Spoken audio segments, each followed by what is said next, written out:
gross. That's it. Files have officially been released, and we now know the truth. Now, people are paying a lot of money to Fanatics. We also have a see Todd, blame Todd situation. We got so much to talk about on today's episode of the Ungraded Truth podcast, coming up next. Detective Comics set a record for 1.8 million. Nobody really cares. Who are annoyed that people are asking them questions, is this book bad? That question didn't exist a year ago. Somebody's submitting like 25 vintage books and getting 15 9.9s. We always think, how could it ever get crazier? And then it always does.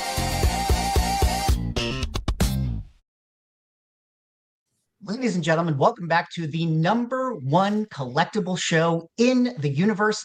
I am Swaggle Haas, joined by my esteemed co-host, Ryan, Automatic Comics, Manu, the 99 Newsstand, and Neo, Cards and Comics. Gentlemen, how are you doing today? We have so much to talk about. Mm-hmm. Oh, Okay, yeah. I'm well. Nobody's Someone got gonna- to jump I in. didn't know if there was Yes. going to be some type of more lead asked- in there, but yes, we do. When I point to you guys, you talk.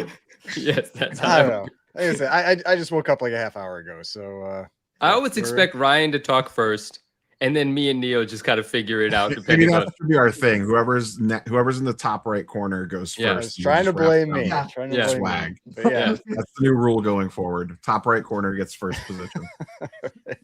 Well, as you guys can see in the chat, we are super dialed in tonight's episode. And it's a good thing that we are, because we have so much news to talk about. We got Todd McFarlane, signed books, controversy, scandal, people big mad everywhere in the hobby. We got leaked documents from Fanatics to speak on. We have world record sales again going on, and we have so much to go through in this episode. And I want to say thank you all to everybody in the chat for hanging out tonight. It's going to be a great show. Now, a little bit of a plug though. We still have to talk about how the Ungraded Truth YouTube channel is still, at this point, the fastest growing YouTube channel in the entire world. Last week, we were at 1,000 subscribers. This week, we are at 1,120 subscribers, not to mention that our most recent video got over the 700 view mark.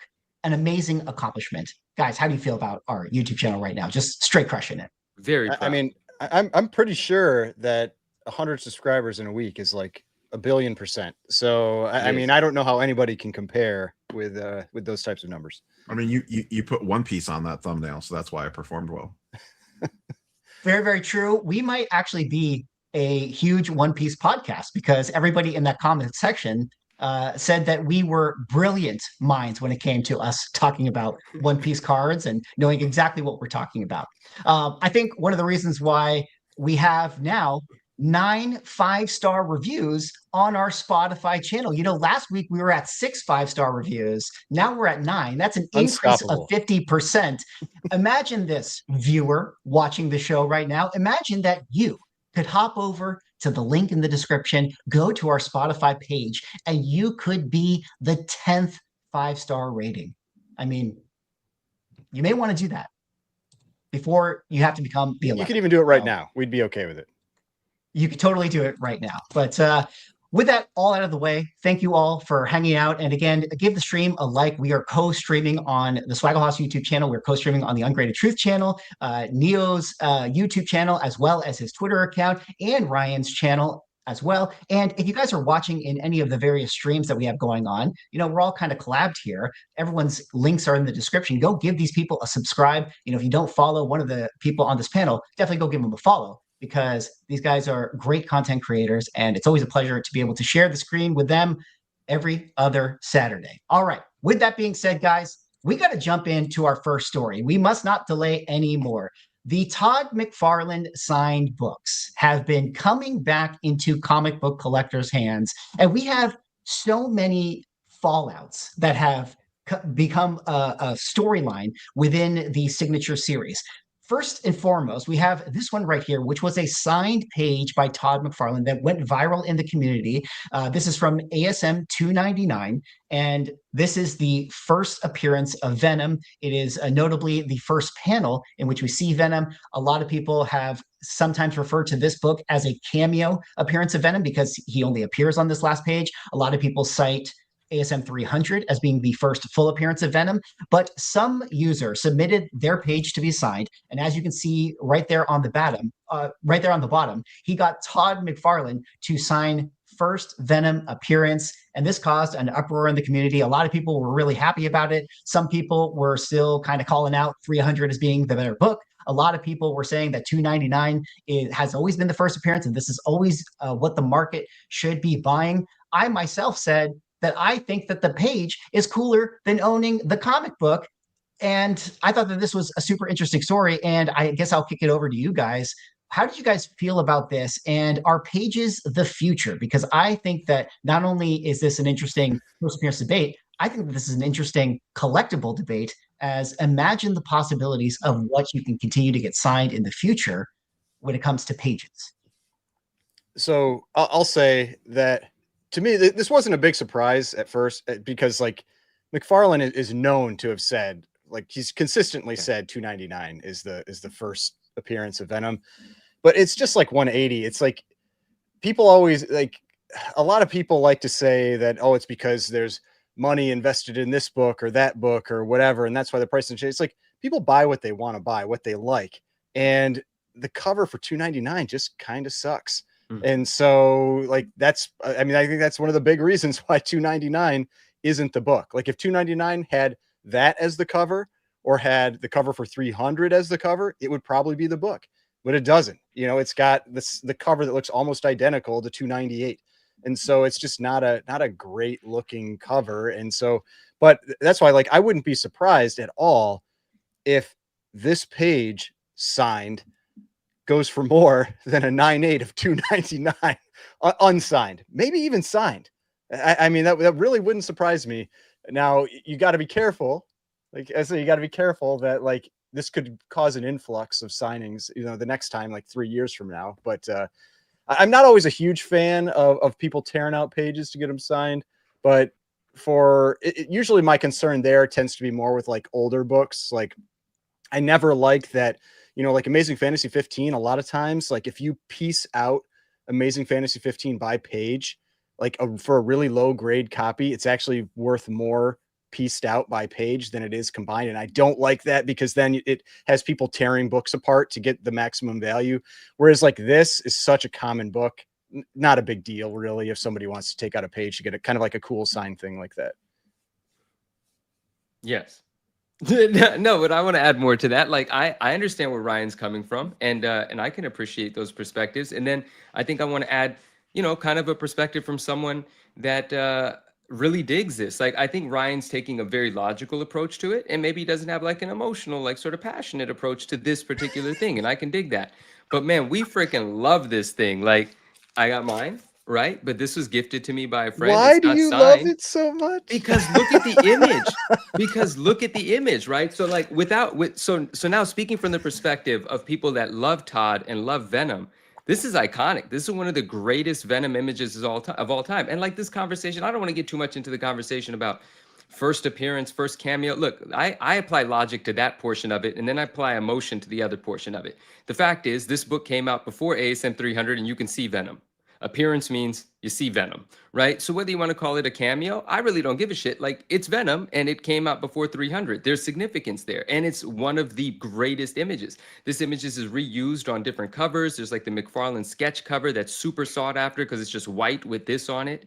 It's on graphic novels, all kinds of things, right? T-shirts.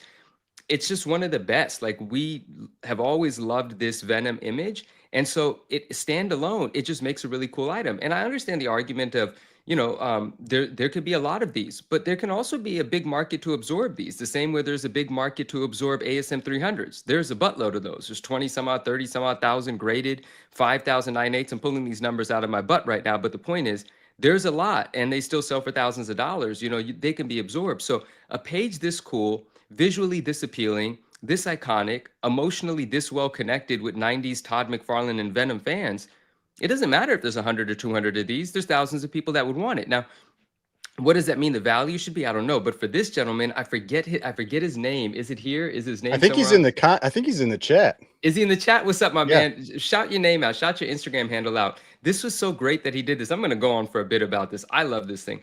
There, he requested that Todd write this, right? He's not the only person to submit this. It's been submitted before. It's going to continue to be. But he asked Todd to write first Venom appearance, which is just so fun. And that separates this from the rest of them. And maybe Todd never writes that again. It's not about whether Todd has acknowledged that before. As Ryan said, Todd has acknowledged that plenty of times. And Todd plays into the community. Todd's like, listen, I think it's $299. But, you know, then the grading company started writing it on 300. Then dealers started calling it 300. And there's some logic there as well, because 300 is the full story, right? But this is an appearance. Now, again, I don't care if you call it a cameo or not. It is an appearance that happened before 300. It is significant. And Ryan is right. The cover of 299, it's not that inspired, you know, it's not that inspiring, and nor is 298. But there's still value there. There's still significance there, of course. And in a newsstand, 98, it's even more expensive. And and there's other variations of it that make it even more expensive as well. But the fact that he got Todd to sign it this way makes it super unique. And then you combine it with the fact that it's from the, you know, the signature series event. So it has the scroll on the top. It's the witness signature. Like, all of these things make this piece really cool. Now, someone can make the argument for it should only cost this or it should only cost that. But this guy can name his price. And I'm not saying he should charge thousands of dollars. It's up to him and it's up to his buyer if he's even selling it. But like, I can imagine someone. He paying said he's been something- offered $2,000 in the There, comments well, there you section. go. Oh, is that it? Oh, he's who said that in the chat? Yeah. Exactly. I assume that's who it is. So, And that makes perfect sense to me. Like, I wouldn't even say that's crazy. I'd be like, whoever's willing to pay that for it or more appreciates what I appreciate about it. This thing is damn cool. And even if it doesn't have that written on the bottom, it's just got the Todd signature on it. Dude, it's still like $500 to $1,000 in my opinion. It just depends on how someone likes the signature and what they want to do with it. Because the opportunity to get it signed and slabbed, acknowledged with the label, it's gone now. You might have to wait 3 years for that. So if you want it, the time is now. And it does present much better than the book itself does. So I love it. And the idea of the pages, like you gave the examples of taking AF-15s apart, just hurt my heart a little bit. But the reason that, which I can understand, that you know, individual pages selling will sell for more than the whole of a low grade AF-15 is because it also introduces attainability to a buyer, right? I can get a page from AF-15 for $1,100, $1,700, but I still can't get a low grade AF-15 for below $10K, right? And so I still get a piece of the first appearance. I still get the 1962, 3, you know what I'm saying? And it's cool in that way. So, but this one, a mid to low grade copy of this book, super attainable anytime. Anyone can get the page, but for the page to become the collectible that this particular one has become, maybe it never happens again. And that to me makes it very cool. And this page signed, desirable. and I think this one is especially unique. Like getting getting the comment on the bottom is way different than just getting it signed. Absolutely. And but even so, even just signed, there's a lot of people that would take that. Now, I don't know what price. I know what price people are paying right now, but if there's 1,000 on the market, I don't know what the price becomes. But I do imagine there's 1,000 people that would be very proud to have this on their desk, on their wall, or just in their collection in general. I think I went on for a lot right now. Someone told me to breathe, so I'm going to relax. I think what's cool about this thing is that it opens up a lot of interesting possibilities. And Rob, I'm going to set you up right here. Isn't this just the evolution into like, when can we just get the trading card for our comic book collecting, you know, desires here, which is just give me the image that I want in a slab. Yeah. When I first saw this stuff earlier this week, part of me was like, is this just like in sports cards? Like we have like the 1 of 1, and that's, you know, the parallels have taken over sports cards, and we have the 1 of 1 is like the unique. That's it. There's only one of them, and like I guess I would view that like OA would be the 1 of 1, and this is kind of like a parallel of the OA, if that makes sense. Yeah, it's basically like my first OA or like entry level OA. I know it's not original art, but you kind of get what I'm saying, like where it's just the single image in a case signed. I think the real key thing here that we need to separate is this particular one or future ones that have remarks on them of some shape or form versus just having the signed page.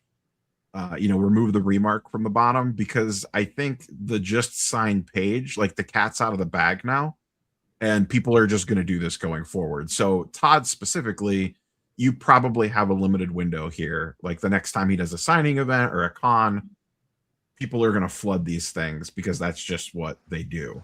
I mean, So I would yeah, they're going to not- observe. They're going to observe what they go for. I mean, we'll see it, and it's like everything. And this one, it's going to be like we've seen, like it's going to be like a 3-year buildup because he historically it's been 3 years between signings. Now, I feel like CGC kind of hinted that maybe his next one is going to be sooner than that normal 3-year window, but Well, doesn't he do like San Diego? And I know he's done New well, York. the he last does. couple Yeah, I years. mean, yeah, he does. But those you're usually, I think you're only able to get like one thing signed. Like you're in a multi-hour line. It's usually a lottery to even get in there, and so like that can be. There's no guarantees there. That can be tough. Versus these types of signings where people send in like 15 copies of Spawn 1, you know, like all that Yeah. kind of thing. Regardless, though, I wouldn't air quote be investing money into the single sign page market because inventory is going to come. You will be able to buy a non-remarked version of this in the future for most likely cheaper than you can today. And same thing with other artists. Like I was already thinking like I like Jim Lee X-Men stuff. Like absolutely, there's some pages from the early X-Men Jim Lee run that I would tear out and send in and have it signed like 100% because it does display nice. Like it looks That's cool an on the interesting wall. that's an interesting thought. Like what are some other artists out there right now that this would really work for? And I could see that with like some of the early X-Men, like the new X-Men run with Jim Lee, like that could absolutely I mean, there's some be crazy pages in the early Jim Lee stuff. And that book, once again, some of those like Psylocke, like that Psylocke page that the OA sold Yeah. last year, the year before, stuff like that. I could see those, especially I mean, if you get some you can type pull of cool stuff like remark that, on like that. that super cheap too, because a lot of those books aren't even that expensive. Like they're Like $1 $3 books, you know. Well, that's one of the things why I thought that this was so interesting because it opens up so many possibilities to what do people want to collect and what thing best represents the spirit behind that collectible. You know, if you're somebody who is a Todd McFarlane fan, maybe you want to own his first work, and that could be a comic book that he works on, or it could be that very specific Batman panel that he drew in, I forget what it is, Comics but it's like Journal his 64. Thank you. So, do you want to have Comics Journal 64 slabbed? Or do you want to have that very specific page where he has the Batman in it? And that's the thing that you want to own. And this can go to any artist like you guys are talking about. What's Jim Lee's first work on X-Men? Is it really like that comic that you want? Or do you want like the knowledge of the first panel that he did in that X-Men comic book? Or like, a first appearance of Omega Red. Like he's kind of on the cover for X-Men 4, but maybe you want the splash page where you actually see him displayed. And so that's really interesting to me. And I am somebody who is kind of weird in that sense, where I sort of feel like I would rather have this signed by Todd McFarlane than the entire book of $2.99 signed by Todd McFarlane. Oh yeah, I 100% agree. I would rather have that than $2.98. No question. And then I look at it as you don't just have to pick though. Like I like what you guys are saying, but you can have both, like you just have both, right? Because Comics Journal. Well, I mean, like 64, I wouldn't even really want $2.98, like or $2.99 that much. Like it doesn't appeal to me. But I'm sure people do. But like that's what I'm saying. Like for the key appeal of it, people still want it. It's the same reason that Comics Journal 64. That is the one, right? Yeah. It's also Comics Journal 64, which has the first published Batman Todd McFarlane work in it, which is a Batman piece of art that he submitted. That does get torn out and slabbed and signed and sold, and it does well. But the magazine itself does extremely well too, for a few reasons. One, it wasn't traditionally appreciated, respected, and stored safely, so it's an incredibly difficult book to get in high grade. It's black, I believe, on front and back. And just low grade copy sells $100 to $200 as long as it's intact with the page in it. And slabbed copies sell for much more. I don't even know what the highest grade on the census is, but this is a book that gets really expensive. And also the page does well. Some people have paid over $1,000 for the page signed, depending on what the Todd signature looks like on the page itself. And if I'm not mistaken, there's one on eBay right now. But I think it's a pairing. Yeah, it's a pairing. He's selling the Comics Journal 64 slabbed in a highish grade, 9.2. And that's a high grade for that, very high. And the page itself. And so that's a pairing, right? Where you get to have the item that actually has the key appeal to it, solidified, locked in, but you can't see it now, it's slabbed, and then have the page presumably removed from a $100 copy of that magazine, a lower grade one. Like in this signing, I've also submitted pages from that, and those magazines were not worth grading. Like they were the worst condition possible. But I personally would love to have a high grade of that magazine, even though I don't care about the cover of that magazine. No, I don't even know what's on that cover. I can't identify what that thing is. I don't like the cover. And so, but I would want both. Yeah, again, I'm speaking from that perspective, that collector's perspective, where $2.99, I don't love the cover. Do I love the book? For other reasons, I do. It makes you wonder if there are certain items out there that exist that people 84, ever Comic got, Journal 84. Sorry, thank you, Black Mamba. Appreciate it. but yeah, that people ever got done. Like I was thinking of like, like artists that aren't around anymore, like Bernie Wrightson or something, like his first work that he sent in, and it was like in Creepy #9.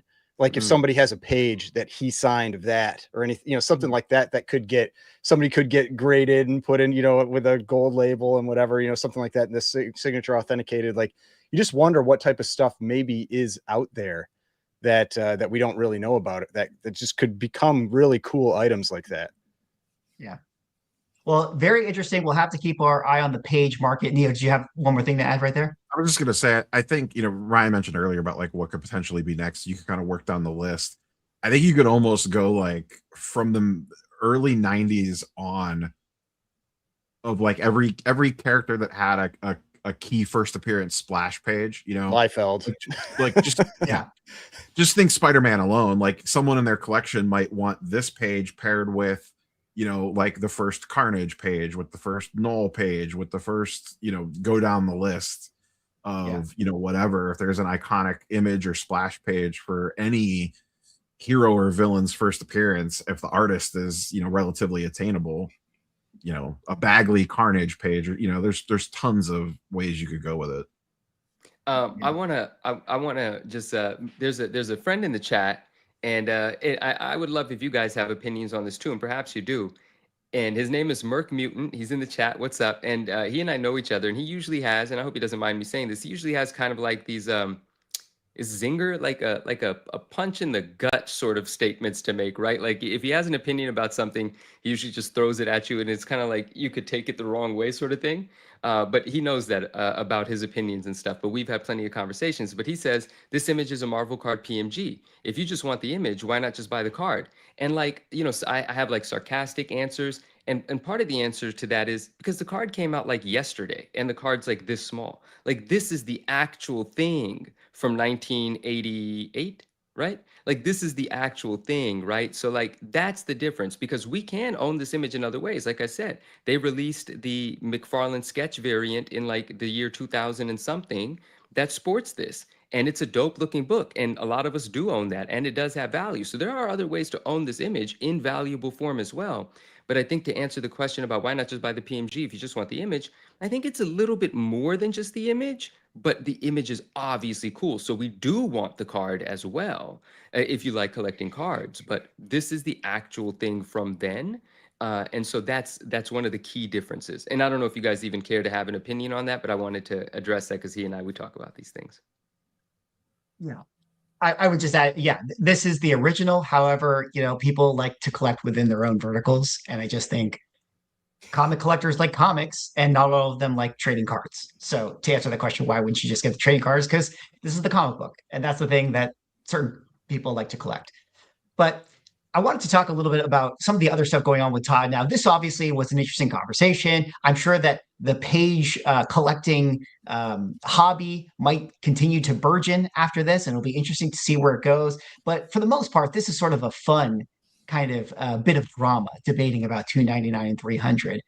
There was some actual interesting drama that came out from the collectors, which was what I'm going to call placement gate. A lot of people who sent their books into Todd McFarlane had been making posts that went sort of viral within the collecting community, talking about how they were upset that Todd didn't use the ink that they requested, or that he didn't sign in the place that they requested. So this particular person on Facebook made mention of the fact that they asked Todd to sign their Symbiote Spider-Man #1. And as you guys can see right here on the concrete gray, Tom McFarlane ended up using a gray Sharpie, which I understand the user was sort of requesting like a brighter color right there. So they were sort of upset that that disappeared into the brick. And then this user had a ASM 300 where they had Todd McFarlane sign it, and his far lane kind of bled into the black foot, as you can see right down there in the bottom. And he was a little disappointed with the placement. He put a window bag on his signed book.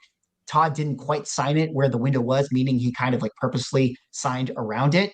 And it was interesting how there was a lot of conversation in the comment section. And I kind of thought, from Snapshot, that most people would sort of say like, oh, shut up, like cry more. Those would be sort of the feedback to these types of posts. That's my thoughts. That's my thought. It's my thoughts too, actually. But the majority of the people were like, yeah, that's BS. Like Todd is just doing it for money. See Todd, blame Todd. Oh, this is just, he doesn't care about the collectors. And there was a lot of validation going on for the people who were upset about this. And I kind of wanted to throw that to you guys. Like, what did you think about Placement Gate? I mean, so my thought on it is that most people, now I know it's not everybody, most people that are sending books in for that signing, they are flipping those books. They're upset because they're not going to be able to get maybe as much money for it because there's going to be another one out there that looks better than theirs when they go to sell it. Now, that's not going to be everybody. I know that's not going to be everybody. Some people, it's going to be their childhood copy and they're going to be upset that, it doesn't look the way they want it to look. So I can't say everybody. And I get it. Like, people pay for this stuff and that kind of thing, but it's like, you got to look at like what he is doing. He signed, I mean, the estimate I heard from someone at CGC was like 14 or 15,000 items. Now I've heard possibly it could have been more than that even. I mean, like, he's signing all day, every day for like at least a week. I've heard that some even doing afterwards, maybe things like that. I mean, it's just like, it comes across as just like so ungrateful for like what he's doing. And the fact that, I mean, yeah, I see the comments, like people pay for it, whatever. It's like, yeah, but he could charge so much more. Like, I get it. His signature costs a lot to have done. I think they charge like $150 or something like that. It might be more than that. 160. But we go out there and you look at sales prices for Todd signatures. I know Reef in the comments had said he wouldn't pay more than $50 for Todd signature. Well, I mean, I'll tell you, like, you get a Todd signature on one of his key books, you can add hundreds, if not in some cases over $1,000 to the price of that book. And if it's like a 9.8 of like ASM 300, it can be more than 1,000.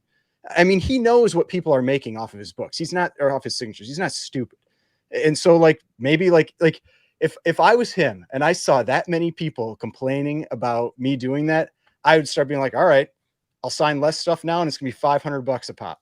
It's like that's what it could come to. Like, if enough people are jerks, someone will just be like, screw you guys. So that's a good question though. Should they just do that? Like, maybe that's the answer. Yeah. So they can get everything that they want, but then it's gonna be way less people that can get it, or you limit it to one item per person. Only one signature like per person, like you do when people bring it into a show. Like, there could be there could be repercussions, from that if the noise is too loud.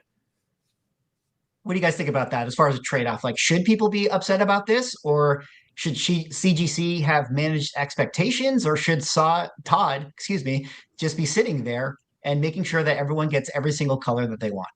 I think yes and no. I think what Ryan said is right. Like, you do have to look at it from the perspective of 10 to 20,000 books being signed, and sometimes things are going to get a little less clean than the first run of books that were put in front of them, or the ones done earlier in the day, or the ones done right after lunch, or these kinds of expectations. But it's yes and no, because also I'm not so much on the same boat as Ryan, where like I totally don't understand where the submitter's coming from. I myself, being a submitter, I think $160 is a significant amount of money to pay. I think months and months is a significant amount of time to wait, whether you're someone that's going to be, trying to maximize your profits when selling, or, the pride in ownership. You obviously want a prominent signature. You want the placement that you suggested. If you did, a lot of collectors, I have a friend submitted 50 something books, and he didn't select anything. It was signer's choice, and he got a bunch of beautiful stuff back, and he got a couple of things back that he may have preferred differently. But he is of the mindset where he understands where Ryan's coming from. And he's like, man, listen, Todd's going to do what Todd's going to do. I'm going to get a bunch of stuff I love and a bunch of stuff that I might have wanted to get back better. And he's all right with that. And I'm in the middle there, but I'm not offended that so many people were like, man, people should get what they pay for, so on and so forth, or what they ask. But I'm also not offended that Todd can't please everyone. Like it's a yes and no, right? Do you want it to be in the color that you want it to be in? Of course. And RMS in the chat here said silver signatures look better in person than they do in pictures sometimes.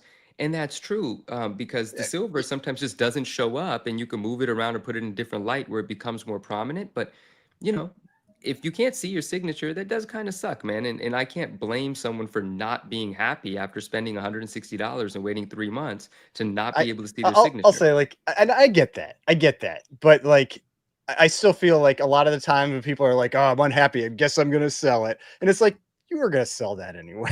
but that's the other thing, right? Like I think maybe it's like a little bit of being jaded on, like, people are like, most people are sending into that to sell those books. Like, it's just, is that a bad thing? Are we no, I know, that? I'm not saying it's bad, but I'm saying like if you're getting so upset about it, like, don't act like it. I think people like act like they're upset because it's like something that they're keeping, but it's not. Can I just say, I mean, listen, okay, I love all you guys. Okay, I love all you collectors, love all the dealers and stuff, but there's so much entitlement when it comes to this stuff, right? Like, there's like, think about like the Todd McFarlane sign thing when they did the cutoff and everybody was upset. Yeah. That they're like, oh, you didn't warn us. Like, oh, but the thing was supposed to go to December, and people were so mad. But like, in the fine print, it did sort of say like, hey, act now before, like, we had the right to close it or whatever. And everybody was really just mad because that was going to be something that was going to give them that free money that they could like send in a bunch of books, that they could sell all these books. And there's kind of like this machine and entitlement to being able to make that flip. And that's really kind of what Ryan is saying. And I agree with you, Ryan, that it's like people are mad about that. Now, again, you're still paying for each other, though. Oh yeah, it feeds each other. There's an economy here. Everybody's winning. CGC and Todd are winning too. Right. And the dealers are winning, and presumably the person who ends up with the collectibles winning too, because they get what they want, and it's very fair. But it's just I said it in my video. It's just a little hard to be so sympathetic towards someone who's upset when you know that they're a dealer. But Rob, what do you think about all these crybabies out there? I think if you give a clear window of where you want it signed, that should be respected at minimum. I could see the ink choice thing being a little more tricky, but like the example that you showed where there's like clearly a window, please sign it here. Like, it feels like he went out of his way to not sign in the window on those. That feels different to me than some of the others. And let me add a little bit of context to that. Apparently Todd McFarlane doesn't like signing outside of the circle whenever he does this book. And this is what some user said within that thread. So maybe he, when seeing this window, was like, well, I'm going to actually just kind of inch it towards the bottom end of the circle. I don't really know if that's true, but that's what someone said. Anyways, continue. I also think, does part of the blame here fall on CGC? Like, do they need to manage expectations better when you send in? Like, should it be like, hey, we're doing a Todd signing, you cannot request an ink color, and clear up and maybe speed up the process a little bit? Hey, give us a window if you want. Cool, we will respect that, but the artist is choosing the ink color. You don't have a say over that anymore. And then you just leave it in the artist's best judgment. Because I have found when I've done signings in the past, and I haven't done a ton, but I did a Todd signing the last time that he did it, when they did trading cards for the first time, and I did a Jim Lee one as well. Usually they have a pretty good feel for what looks good. Like, I sent my Todd stuff in, I sent cards, I put no notes on it. I said, just do your thing. And, I got the Spider-Man metal card with the ASM 299 image on it signed, and he used a great looking white paint pen, and it looks fantastic. And I didn't request that. It was like a dream come true of what you would request. I got it on that signature. to be fair, my Jim Lee ones did not turn out that great on some of them. Some did, some didn't. But I think CGC might even be able to handle this better. Maybe it starts with them, you know. And same with signing. If they are going to do the color specific thing, like I've done signings in person before where whoever's kind of next to the artist is basically like pre-prepping them of like, oh, okay, here, you need this for this book. You're going to need this silver pen or this gold pen or this green or whatever is coming next to keep it moving versus putting it on Todd to do that.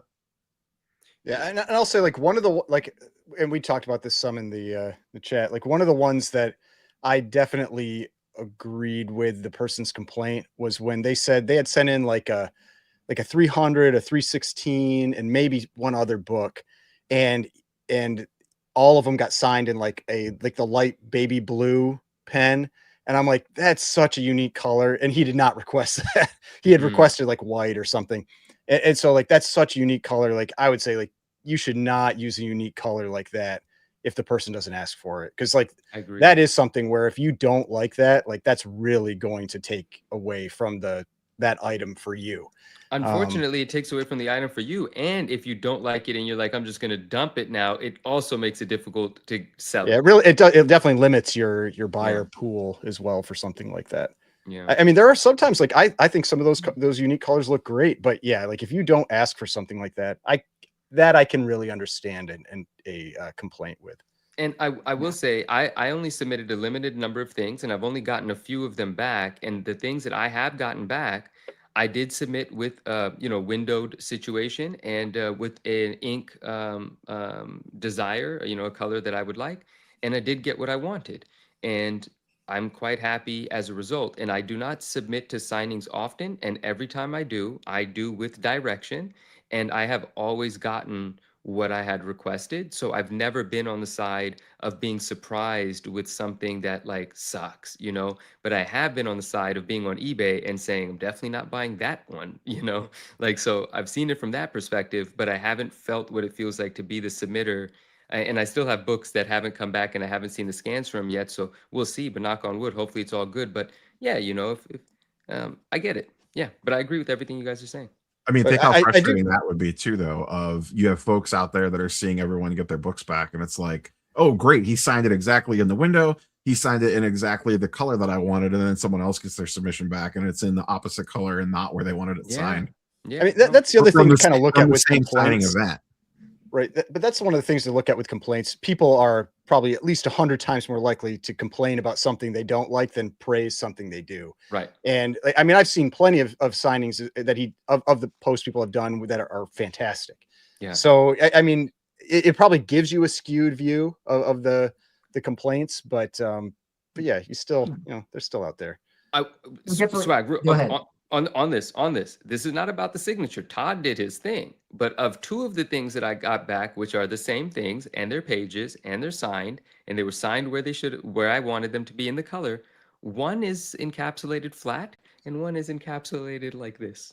And it's a page, it's not even a comic book. So it's not being damaged as a result, but it doesn't present as well as the other one. That was a CGC problem, obviously. It had nothing to do with Todd, but I wanted to throw that in there too. Just open it up, fix it, and seal it again. Yeah, actually, you know what? The grade doesn't matter. Might as well, right? I'll sign it twice too. That would be fine. Well, no matter how bad your signature ended up at the Todd McFarlane signing, at least you got a signature because there was this one user that submitted an ASM 316, which is, of course, or 313, excuse me, which is, of course, this classic Todd McFarlane lizard cover, except there's one problem. It came back with no signature. Guys, how does this happen? These are always my favorite. I love seeing these because you're just like, how many steps did that have to go through in terms of failure on CGC's part to get to there? Like, how many people saw that and just let it slide? Like, it's shocking sometimes when that type of flaw gets through. Like, and I've talked about this before, like I'm generally, like I like CGC, but quality control is something I've talked about with CGC. And, I know they grade a lot of stuff, but there are certain things that get out that should never get out.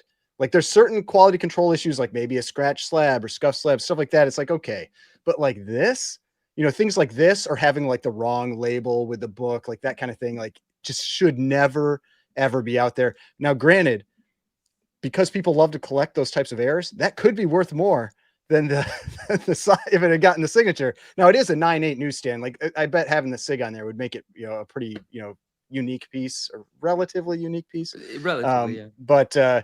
But yeah, I think they'll probably keep it that way. I would not be surprised if they end up keeping it that way. So this is a friend of mine named Alex, and I just wanted to say, like, he's not upset. He was just kind of like, what the heck? And even in the tone of his caption, he's not upset about it, and I think he's still making a decision as to what he's going to do about it. We were supposed to talk. I didn't get the update from him. And I even told him, I said, man, you're surprisingly like a really good sport about it. He was like, well, I'm just kind of like giggly about it. It's kind of hilarious to me. And Swag said so much in his video too, like, this can be called the invisible ink variant. Like, there's so much fun you can have with this as its own thing, being the unsigned signed book. It has the label, it's yellow, it's a high grade, it's a desirable copy. Like, it's kind of fun. And if you now just resubmit this to get signed, well, this is just another signed copy of this book. But if you keep it like this, it's got this whole story on it. It's kind of fun. It's weird. Yeah. How do we know it's not signed on the inside?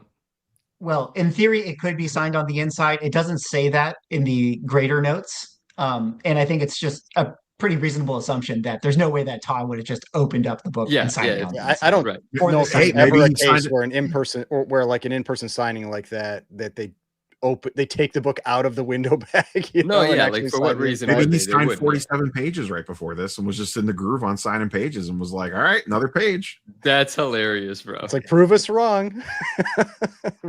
I will point out that, you're right that, occasionally in comic books and collecting, you get the notorious certain versions of certain books. Like, we have the Angry Girlfriend copy that is the Green Goblin book, or now we have this first appearance Venom page that will always be known as like, oh yeah, this was that one page for that one time. Yeah. And then now you have this invisible ink copy. But I just kind of want to throw it to you guys. It just maybe kind of a rapid fire quick answer. Ryan, if this was your book, would you send it back in, or would you keep it like this? I'd keep it like that. I keep it like that. Keep it. That's it. Yeah. It's interesting. I will say that I do know that CGC did get in touch with this person, and I did hear from Matt Nelson that they will make it right if this person wants that. Like, they'll send it to Todd McFarlane and sign it. I kind of think it's an opportunity, yes, to really lean into the branding. If I was CGC, I'd make a joke about it. Like, next time I was at a con with Todd McFarlane, I'd do something. Maybe you can have McFarlane literally like invisible ink aura sign it. It's the John Cena variant. Yeah, the John Cena variant. Oh, I like that. I like that branding. If I was the submitter, I would ask to have another book sent in and signed, and keep this one. I like that. Ooh, but they probably wouldn't want that to happen. They don't want that book out there. Yeah, they don't want that out there. That's the trick. Then you shouldn't have put it out there then, huh? Like, that's I'd be like, this thing goes in my closet if you let me send a different one in, or this thing is on a social media tour if it already is now. Like, it wasn't even intentional. Like, Algon's NJ, he made the post, of course, but I even saw other people pick up this book and make posts about it as well. I've seen this book screenshotted on other people's posts.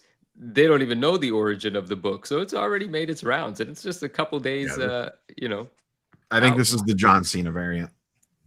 Yeah, I like that. I think that you should get John Cena to sign it. But I'm gonna text Alex and tell him you cannot resubmit this book. Do not send this book in. Yeah. I would ask though to send another one in. Be like, I want to keep this one. Let me send in something else. Yeah. Well, very interesting stuff coming out of the Todd McFarlane signing. Again, I do think that it's interesting that there's been so much uproar about it. But like Brian said, this is more the vocal minority. There are a lot of people that have shared tons of great looking signatures that are very, very happy with their books. And, it's not that many books overall that probably got messed up. But I did find it just fascinating that in the comment sections, there was a lot of validation towards the people that were upset about this. But maybe that's a social media phenomenon. Yeah. All right. Well, with that, guys, we have big news to talk about. We have to take a moment to shout out an official sponsor of the Ungraded Truth show tonight. We have ourselves Landry Pop Auctions sponsoring the show. Big shout out to Landry Pop. Guys, they have their vault auction, Golden Age to Modern Comics, on February 10th, starting at 12 p.m. Eastern Time this Tuesday. And they have a lot of incredible books coming up for sale. I think this is going to be a massive event for them. We've been seeing lots of record prices for a lot of comic book grails already this year. The auctions are about to start, notably this one on Tuesday. And I'm really curious to see how a lot of these books perform. Obviously, a lot of great grails here. Amazing Fantasy 15. They got another Action Comics #1. Of course, it's a restored copy. High grade restored of Batman 1, some Justice League, and some other great keys. One thing that's nice about Landry Pop right here is that they actually do have the estimate prices. So I can ask you guys right here. I actually have a little bit of a game for each of you. Ryan, if you had $100,000 to spend for one of these books, would you rather have this DC Comics Brave and the Bold #28 in a CGC 9.2 or this Wonder Woman 1 in a CGC 7.5? Both of them around the $100,000 estimated price point. Which one are you taking? I would probably take the Wonder Woman 1. It's a tough call because like when I saw the 9.2, because I hadn't looked at these before this. So like when I saw that 9.2 Brave and the Bold, like that's a pretty absurd grade for that book. That book is always just wrecked. But Wonder Woman 1 is my favorite of the three big Wonder Woman covers. Like you got All-Star 8, you got Sensation 1, you got Wonder Woman 1. That's my favorite of the three. So even though probably the long-term value play would be with the Brave and the Bold, I'd rather have the Wonder Woman 1. Yeah. Very good. What about Rob here? There's a Fantastic Four 6.5 #1, or Fantastic Four #1 and 6.5, and a Tales of Suspense 39 and a 7.5. Both of them estimated between 20 to 30. Which one are you taking first? Fantastic Four, first Iron Man here? I take the Iron Man. I have more appeal to that. It's more personal preferences. I like Iron Man more than the Fantastic Four. Yeah. Single quote copy, little bit of blue on the bottom of the table. You know how some people might be feeling their double quotes copies, but I got one for you, Manu. Check this one out. There's a Venom Lethal 1 Protector Error variant. Black Error, in the 9.8 CGC direct. 9.0 direct edition. 2,800 to 3,400 estimate for this one. 9.0, okay. There's not really another book that what's may the like. grade on that Platinum UPC? Yeah, that's my baby. What's the grade on that? Here we go. We have a 9.8 newsstand gold Spider-Man. I'm taking this over the 9.0 black. It doesn't matter to me. Even with a lower estimate. Wow. Yeah, because I don't want the 9.0 in the black. The black one is attainable in 9.8s. It's not that crazy. Like it's offered to me all the time or often enough. But the black one in a newsstand is super scarce. And I recently had one slip through my hands because someone was willing to pay more. And congratulations to them. But for me to get a black direct of this, I already know who I can call, where I could get it from. And sure, it's going to cost between, let's say, I mean, it's an expensive book, but it is still attainable. So if I'm choosing between a 9.0 of this, when I actually want a newsstand of this is not the version of this that I ultimately want. And I would take a newsstand in a 9.0 over the gold UPC any day, but I would take the gold UPC. I love that book. And if you pull up that gold UPC again, it just looks beautiful because Spidey only has white in his eyes and the barcode makes the white pop out. And it's just a gorgeous version of this book. It's a Walmart exclusive UPC. And it's just an incredible book, and I don't own it, and I love it. So I would take this one. What's the census count on that? It's probably not even extremely low. I don't know it off the top because I've never had it to sell, so I don't know it off the top. Didn't 9.9 sell on like somewhere recently? I feel a gold UPC 9.9? No way. Wasn't it it 9.9 gold? Maybe it could be a gold, but it might not be a gold UPC. Yeah. I thought it was. Well, it says right here, population report down in the description, 189 in 9.8. 6 of them are higher. So there are 9.9s, maybe even a 10. 9.9s and 10s. Oh my gosh. But there you guys have it. Great choices from the gentlemen on the panel. But guys, LandryPop.com auction this Tuesday, February 10th, 2026, 12 p.m. Eastern Time. Be sure to head on over to LandryPop.com. Give yourself a chance to win one of those mega rails coming up. Thanks for sponsoring tonight's show. All right, let's kind of go on to our next topic here, guys, which is going to be some red meat for Rob. I'm going to have you carry this one, but we have the release of the files. The files have been leaked and everybody's talking about them. But Topps breakers have been revealed in leaked Fanatics documents. I have this tweet or this X pulled up by Sports Card News, and I'm just going to kind of quickly read over it, and then you can kind of take it from here. But it says this: internal documents from Topps and Fanatics have leaked, revealing the confidential data behind their hierarchy of breakers and distributors. These documents expose exactly who is moving the needle for Fanatics, including a 12-month rolling spend for their top partners. You can see the top partners right there and the amount of millions that they are spending with this company. Besides the money, the most interesting takeaway: the documents explicitly state that certain breakers operations are being identified for stronger allocation support, specifically in exchange for breaking product on the Fanatics Live platform. If you wonder why your favorite breakers suddenly switch apps, the answer is in the paperwork. The leak also highlights special treatment for high-profile partners like Card Vault. While the store's 12-month spend is lower than the Giants at $3.4 million, the company enjoys significant executive attention and special pricing structures. So a big story in the card world. And maybe you can kind of explain it to the layman comic book collector. What the hell is going on with big business? It runs everything. Money flows to the top. So a couple things to keep in mind with this document. This is a time-specific document dating back to the summer. So the numbers on there are reflected of like July to July, like July 24 to July 25, give or take. This was meeting prep, like one-pagers for Fanatics, meeting with companies at the National, which is the card version of San Diego Comic-Con, basically. And everything on there didn't, if you're in the card space, none of it was surprising. It basically kind of confirmed what a lot of us kind of believed to be true. It was just like confirmation of, oh, okay, this isn't super surprising. That's not super surprising. A few things stuck out. And this isn't even directly related to Fanatics, but they had Backyard Breaks, which is one of the biggest breakers on Whatnot, that their estimated revenue for the year was $270 million. That has nothing to do with Fanatics spend. That's just what their incoming sales are in a year on as a Whatnot seller of almost $300 million is insane. Some of the inside baseball stuff that people in the industry card-wise were pissed about was like certain shops getting certain terms. Like there's a profit sharing model that one of that David Adams has that nobody else has. Card Vault was getting net terms, which most people have to pay in advance. So there was that aspect of it, and no one else was getting that. So people are side-eyeing that. And this also isn't like a definitive, these are the top breakers overall. It's the people that they were meeting with. So that list isn't necessarily all inclusive, because I've seen questions about like, oh, why is this person left off? Or why was that person left off?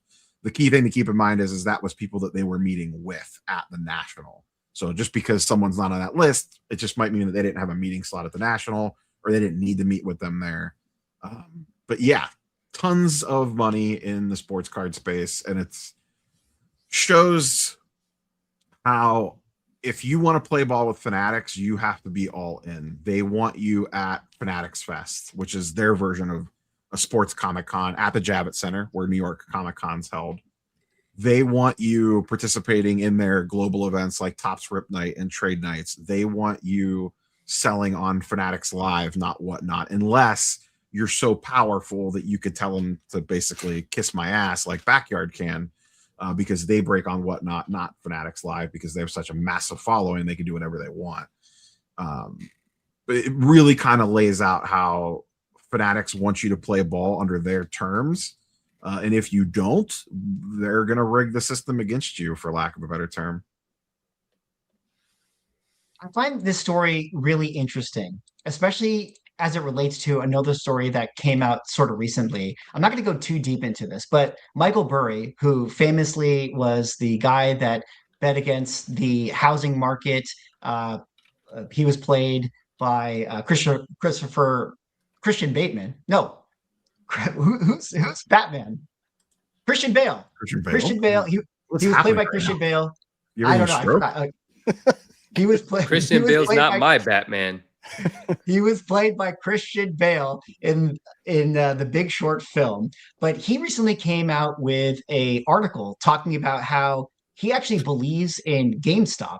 And one of the reasons he was kind of hinting at with his belief in GameStop is that the CEO has been doing all these clever moves into the collectible world and kind of, pairing up and making good partnerships with other companies. There's a lot of speculation that GameStop, who is sitting on a bunch of cash, is going to make a big purchase. And he also laid a little bit of hint of how he's kind of this Marvel card collector fan. He has a sealed box of Series 1.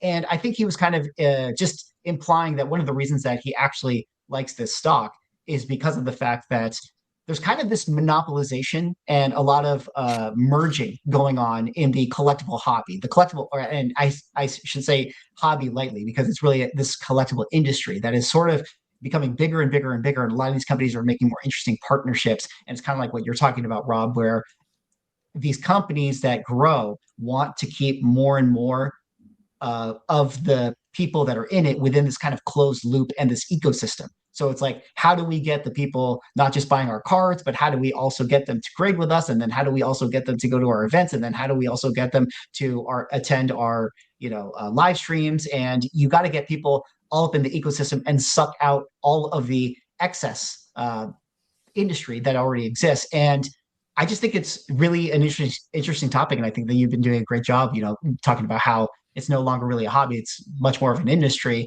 And it's just definitely a sobering reality check, I think, for a lot of people that are in it. But I don't know if you guys have more thoughts on that. And you see it on the other side too. Like PSA is doing the same thing. Like you submit the card to PSA, they'll vault it for you. You could sell it directly to eBay. You could keep it in the vault and resell it again and again and again. And like, meanwhile, they just want to, basically all these companies want to get you in their ecosystem and get that initial sale or purchase. And then they just want to make a few percentage points off you every time you do something with it after the fact. It's like the service style like industry now, or just they try to get you everywhere. It sucks. Like it's like you never really just like truly own things anymore. It's like everything is like nickel and diming you along the way. But I think the GameStop the GameStop story is pretty wild. The turn in that, because GameStop was just like everybody knows, it's just like it was like a meme stock. Like it was just a dead company. And the only reason it pumped was because people kind of like basically like bid it up, but now it was a short squeeze. They were just trying to stick it to the people that were trying to manipulate it down. Yeah. But now, like getting into the card space, and especially like, I have to imagine like one of the big drivers in their profitability is their involvement with the card vending type machines, like that is just printing money. It's just printing money. And because like they're not, I can't imagine very much of their revenue is like actual games anymore, like video games. I bet it is a huge percentage to like Pokemon and selling sealed and singles. And they do have an online repack like Arena Club and Courtyard. It's power packs, but it's actually, so the tricky thing on that one is that's actually owned by that's actually owned by Collectors Universe, not by GameStop. It's a partnership with GameStop, but Collectors Universe. Yeah, like that's why, like, I don't know what percentage they get. I'm sure they're getting some percentage. Yeah, they're getting something. But yeah, GameStop has leaned heavily into collectibles, and they have a massive partnership with PSA because you could submit cards directly through GameStop to send in the PSA, so you don't even have to send them in on yourself anymore. They're basically glorified group submitters for PSA. So there's a strong relationship between those two companies. Yeah. The feel good side of that part of the hobby, like cards, it's kind of like gone away. Like this is not an unpopular opinion. It's always kind of been my opinion, but I know we have a diverse audience now. So I'm sure that there are people that are watching or will watch later that love going into whatnot breaks, love the randomized elements on top of the randomized elements, they probably like the gambling part of it and so on and so forth. But it's like, I think this might be the example, a great example or a great place for me to be able to say, like, it was self-inflicted, right? Like if you continue to go to those breakers and spend your money there, that's where the allocations are going to go. Like if you go to Backyard Breaks and you support them and you pay whatever those prices are, or you participate in the Dave and Adams, whatever sort of auction, Dutch, French, whatever they're called when they're setting prices, and then they say it's sold out, but you know it's not really, and then it comes back $300 more and you storm in to buy them all. You do it to yourself, don't you? Like, why would they stop if you keep paying? So the problem though is on some of the product SKUs, not all of them, is Fanatics. So say Fanatics is sending, I'll use Sapphire. Sapphire is a good example because it's one I've been talking about a lot. NBA Sapphire came out. It's a higher end, slightly higher end product, extremely popular, one of the most popular sets they put out every year. When you send 95% of the supply to breakers, what are you supposed to do? Why is 95% of the supply going to breakers? Well, but like, I mean, to me, like I have, and this is my old man yells at cloud. Like I'm just reached that age now where it's just like, I just have zero desire to do any of that crap. Right. Like, me too. I mean, just like the whole, like, and I get it. Like cards have always had an aspect of gambling. Like when I was a kid and I would buy, packs. It's like, I remember buying like a full like booster box of like, I don't know what it was, like up NBA, like Upper Deck or something like that. And just like, I would just open every pack looking for Jordan. Like that's all I was ever looking for, and that's what it is, but it's gotten so extreme. I don't know. I have no interest in it. The companies have won, creating the commotion and the hype of going into a whatnot stream and being celebrated in the chat, GG by a bunch of people that don't know you, don't care about you once you log off. Right? It's a bunch of nonsense. People are paying for the participation, the activity of it, and the dopamine of it. It's not going to a card shop, ripping a pack, hoping you get the Kobe Bryant rookie, like, and I'm not even complaining. Like my version of complaining is I don't do it. Right? That's how I don't like it. I don't do it. To each their own. They could do whatever they want. But my opinion is this is like consumerism combined with whatever sort of hype marketing it is. The whatnot commercials are annoying. I don't know who they're appealing to, but they're obviously drawing a bunch of people. Those whatnot commercials. I'm telling you, bro, it's like it's the first thing you and I ever agreed on was the damn whatnot commercials being irritating, being a poison, And so that economy exists. And it's encouraged. And our other sponsor for tonight is Whatnot. We would love to have Whatnot be a sponsor of the Ungraded Truth podcast. Yeah, listen. We'll take Whatnot's money too, right? Because what I'm talking about is accountability on the individual spender / collector level. And if the allocations don't go to the breakers because the decision was that's where the distribution would come from. The decision was made because that's where the product was moving the fastest for the most money at, because the hype was driving up prices. The screaming and yelling when a card's pulled, which is the most irritating thing in the world to me, actually creates this energy for a certain sort of consumer that's what they're paying for. And it's just what it's become, and it's not appealing to me at all. The problem is the people buying in the breaks aren't the collectors. Like Silver Bowl in the comment says you don't support big breakers, wait and buy the singles. It's two different buying groups. There's the people that want to collect the cards, and then there's the people that want to gamble on cards. They are not the same. Right. So it's not the people that want to buy singles driving up prices and driving demand for breaks. It's the people that want to participate in breaks. And I can't see the comment you're reading, but is he saying that let those people buy them, let those people get their dopamine, those singles will ultimately end up on eBay, and that's where collectors should shop? Is that what he's saying? Like collectors shouldn't be buying in the breaks, but I don't think I don't. Yeah, I agree with that, because why are you gambling on what you want? Just wait till it goes to eBay, wait till it gets graded, hits eBay, and make a fair offer. I mean, we all of us have a little bit of degen in us to some degree or another. Of course. You got to scratch the itch every once in a while. It's just the degrees of it. And like I said, Fanatics is diverting all the inventory that way because breakers drive up the prices on the secondary market. Like they control the supply, they get to jack the price up, and then Fanatics makes more on the re-ups because of the way that they do. I don't want to get too deep into the weeds here, but the way that they do their distribution models on a lot of products is they put a little bit out early on, a very small amount, direct to consumer. So you could go on and pre-order it like a month before the set releases. They put a fraction of the quantity out there. So of course it sells out instantly. And then all of a sudden secondary market prices on eBay 2x the price of the box because of, oh my God, look at all this demand for the box. They do a wave one to shops and breakers at usually a very good price that they can make a lot of profit on. Not always, it varies product to product. That sells out. They get a wave two from Fanatics. Wave two is priced at market price or slightly below market price.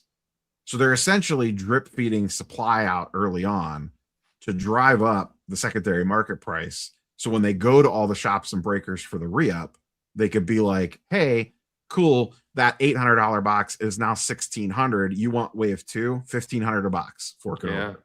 Yeah. And the breakers are more able to take that hit because they're marking it up even more to fractionalize it. Whereas your local card shop has to hope someone comes in and buys the $1,600 box off the shelf all in one hit. And then if that drives up prices higher, there's a third wave that comes and rinse and repeat. And the other thing it does is it stair steps it. So this year, Topps Chrome Basketball came out at $800, but the price on the secondary market drove up to $1,500, $1,600. So now next year, or even Topps Chrome Football in a few months, they could say, oh, well, look, basketball is going for $1,600 on the secondary market. We're going to start the new product for this year out at $1,000. Yeah. So they jump it another 200. So they're essentially manipulating the whole thing by using their breakers to continually drive up the prices, and they keep making money hand over fist on it because of all those various different reasons. Plus, let me ask you like I said, Yeah. they're making the increased profit off of the re-ups, and they're making money off because they're breaking it on Fanatics Live. They're getting a small percentage of that. It's the whole ecosystem. Do you think it will ever stop? Do you think there's a point where people will say, I love this hobby, but I am no longer buying modern cards until this thing gets, reasonable again? Can I chime in on that, Rob, if you have something, if you don't have something? I was just going to say, it goes back to what we were just talking about. It's two different people. The people buying into the break don't necessarily care about the modern cards anyways. They're viewing them as poker chips. Can I ask something though? Can we just talk about one thing? I want to double click on that because one, how many people are there really anymore that are quote unquote collectors? I'm not sure if we can actually find that number, but to me, where I'm trying to insinuate by this is that I think the lines are so blurred at this point.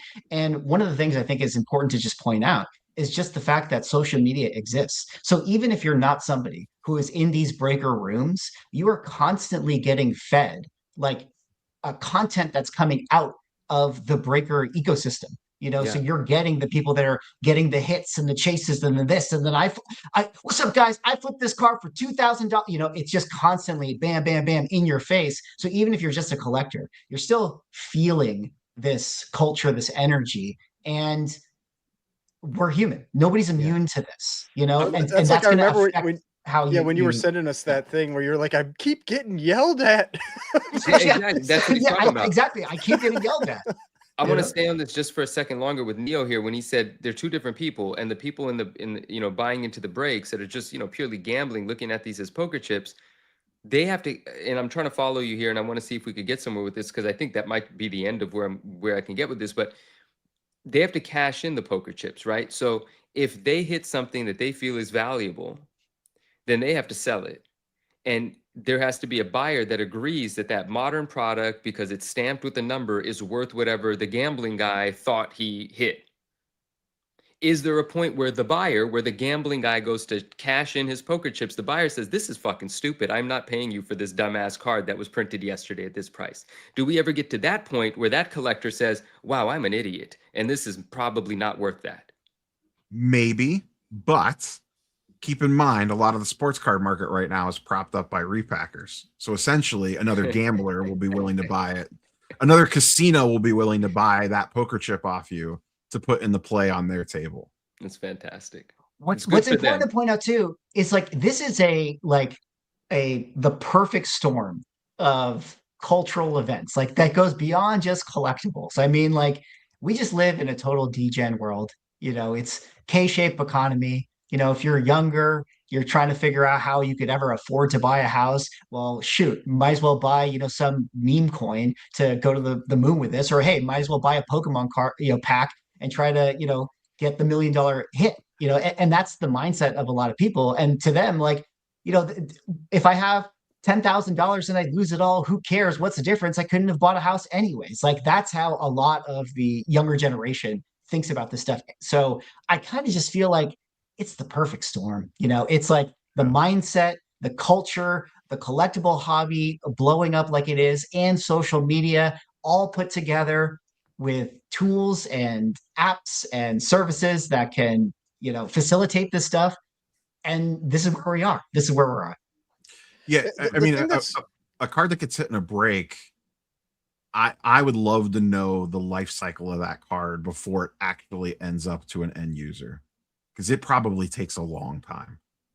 Cards hitting a break, then the person gets it, they're sending it off to the grading company to get it graded so PSA could get their cut, then they're getting it back, then they're selling it, maybe a repacker buys it, so now it goes into a repack, it goes back into the casino, someone else hits it, they don't want it, they're selling it back to Courtyard's throwing it in their repack, then it goes here and it goes there and it goes there, and then eventually at some point in time it actually ends up in the person that wants to own the card that probably paid a fraction of the price at the end. And in the meantime, 8 different companies and 10 different people made a percentage point on that card as it moved through the system. Building the economy. Yeah. How much money did that one card make? The other thing with sports too is it's called synthetic CDOs. Basically. The other thing with sports too, like to the modern thing that you point out, Manu, a lot of people want to collect and chase the people that they're currently watching on TV. They want to chase the next Cooper Flag. They want to chase the next, Drake May, like insert whoever the hot next greatest thing is, even though 98% of the time they're not. It doesn't matter. Everyone thinks they know who the next Jordan or Brady or Kobe or LeBron is going to be. And they'll spend, look at the dumb prices on sports cards of guys that have played, in some cases, no professional games, sell for way more than a Jordan or LeBron card, who is, the greatest of all time in their respected sports. The thing I don't really understand with this is how, like, it kind of goes to what Manu was saying. It's like, how does this remain sustainable? Because anybody that watches, like, I like to watch some of these channels where it's just like guys opening packs, and it's not for breaks and that kind of thing. Just like I don't know, just some Pokemon channels. But like, we know that these boxes basically have a return, like an average return of like maybe 10%, 10 or 15%. You spend $1,000 on average, you're getting $100, $150 in cards out of it. If you're somebody that's buying into a break, your return is even worse. Like, because now it's been fractionalized and you're paying even more for your piece of that. And so people are losing even more buying into a break. Like, there's no way buying into breaks is ever profitable. Like, when you aggregate it over multiple breaks. So it's like, at what point do you just go like, man, I'm tired of getting kicked in the nuts. Like for this, because like you're losing money every single time. I don't know. And there could definitely be people that they could buy into 100 breaks and never hit. They just get wrecked every single time. And that's probably not all that uncommon. I mean, I've talked about this before where I watch like Pokerev, and you open some box of vintage cards. The box is like $2,000 and he gets like $80 in cards out of it. Just nothing. And this is that even worse, because he's at least like, he bought it at that price, or he had it at an earlier price. He's just pulling it from his inventory. But like, I mean, that's where I don't see how this is sustainable. Like, how often do you accept just losing money over and over again, or is it the fact that like the one time you win, and I know I've heard this is the mentality a lot of people have, like the one time they win, they're like, hey, I'm up $1,000. It's like, how much did you spend to get there? Oh, $10,000. But they don't think about that. They think about the $1,000 hit they got. They got the GGs, man. Yeah. Here's the thing. So tough for me to understand. They built a massive city in the desert off gambling. It's the exact same thing. Gambling has been around. Well, but that's the thing. The breakers are the ones that the breakers are Vegas. The breakers make money. Like Right. the people buying in are just losing. Yeah, but the over people and over. going to Vegas don't make money. They go for the good time, and maybe you win, I maybe feel you like lose. your odds at Vegas are way better than your odds on a break. Well, it is a good thing where it's like, yeah, what is that human thing that people are getting from it? It's the they're getting the theme park ride. Mhm. Like even if they're losing that money, it's like they gave this money to feel whatever they felt in that time and moment that they spent in the breaker room and having their screen name get shouted out. And Yeah. that's And while also hoping that the breaker actually ships the card to them if they got the hit. Oh yeah, and then there's that, right? And then there's Yeah, that. I mean, Yeah. gambling is the one thing in life that has basically remained undefeated over the years. There's always been some form of it. There has always been a massive demand for it. And now in 2026, even more so. I mean, sports gambling's taken over everything. We have prediction markets and poly markets, this and this thing, that. Bro, it's And the worst. breaking is just So bad. another aspect of that. That's all that it is. And there is people that will feed that beast, and as long as they are, then the system keeps spinning. Maybe at some point in time it reaches a tipping point. The one thing that could potentially happen is and I don't think this will happen, but like there's the regulation word that gets thrown around, because the one thing about breaks is it's unregulated gambling. There's no rules, there's no laws, there's no nothing. You can do whatever you want as long as you don't get called out on social media. And in some cases, you could do really dumb and really bad shit, get called out on social media, and still make $300 million a year. Like Backyard Breaks is notorious for some of the most disgusting and worst scams out there, and they still make $300 million a year. You just got to blame the people that are supporting them, bro. It's not even their fault. If they can keep doing it, then they're supposed to keep doing it. They'll deal with their karma however. But if you keep spending money with them, and I don't know who the you is here, the royal you or whatever it's called, I don't know. But like people keep going back, right? So who do you blame? You blame them for continuing? The money keeps coming. Well, it's a fascinating story. I don't think that big business is going away. I think that the breaker economy is going to continue for a long time because, like you pointed out, Rob, I mean, gambling is a real thing. But it's one of the reasons why we have shows like this, where we can talk about these topics and get into these conversations and, hopefully share some insights to the You guys people just out need to there so figure it that out on they the comic know what they're book doing. side, and then comic books will go to the moon. Oh, Figure out how to I can't gamble wait. on I comic can't wait. books. Good. More blind bags. Well, speaking of other interesting news that kind of happened as far as like a little bit of a controversy here, this is actually something that came a couple days after our last show, but there was a class action lawsuit that went out against Hasbro. And I kind of want to read this highlight here from the Collectibles Guru X account that said this: Hasbro shareholders have filed a 78-page lawsuit accusing the company Wizards of the Coast of deliberately overprinting Magic the Gathering and misleading investors to prop up short-term revenue. The most explosive allegation: Magic's 30th anniversary edition boxes that costed $1,000, which Hasbro claimed sold out in 30 minutes, allegedly didn't sell out at all. Former employees say Wizards cut off sales early, marked the product out of stock, and later dumped unsold boxes in a Texas landfill. This is a wild story, and it's just really interesting because it kind of goes into the overprinting, manipulation, collecting thing. And I don't know if you guys have any just general thoughts about this, but I thought, we would bring it up just to touch on it since it happened right after our last show. Alpha Investments did a long segment on it, like a 50-minute or something like that, where I think to me the best part about this, or the funniest part, was just like all the conspiracy theorists about how like some of these like products are printed and everything out there were proven right, and they were loving it. It's been a good couple weeks for conspiracy theorists out there. Yeah. If you guys know what I'm talking about. I mean, because it was just like every set where they're like, why did they make this garbage set? Like, how can they make this set that's so good and then have this set that's just absolute trash? And this is why. It's because they would have sets that were well planned out and everything, and then other sets where they're just like, oh, we need to cover a shortfall in our revenue.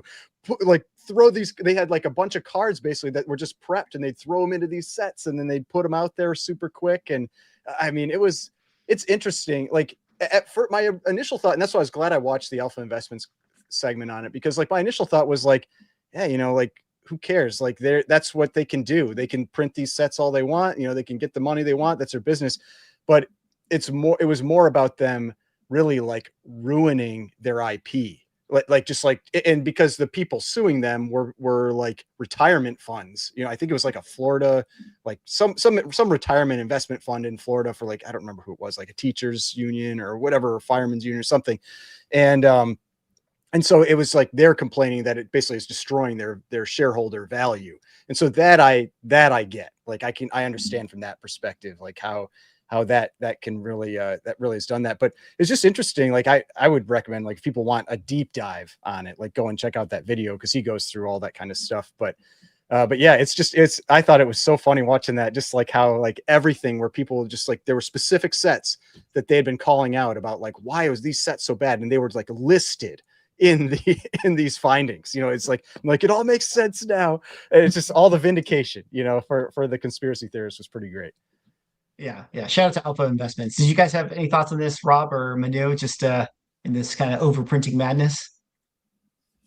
No, I think Ryan pretty much nailed it. Yeah. Well, let me do this then.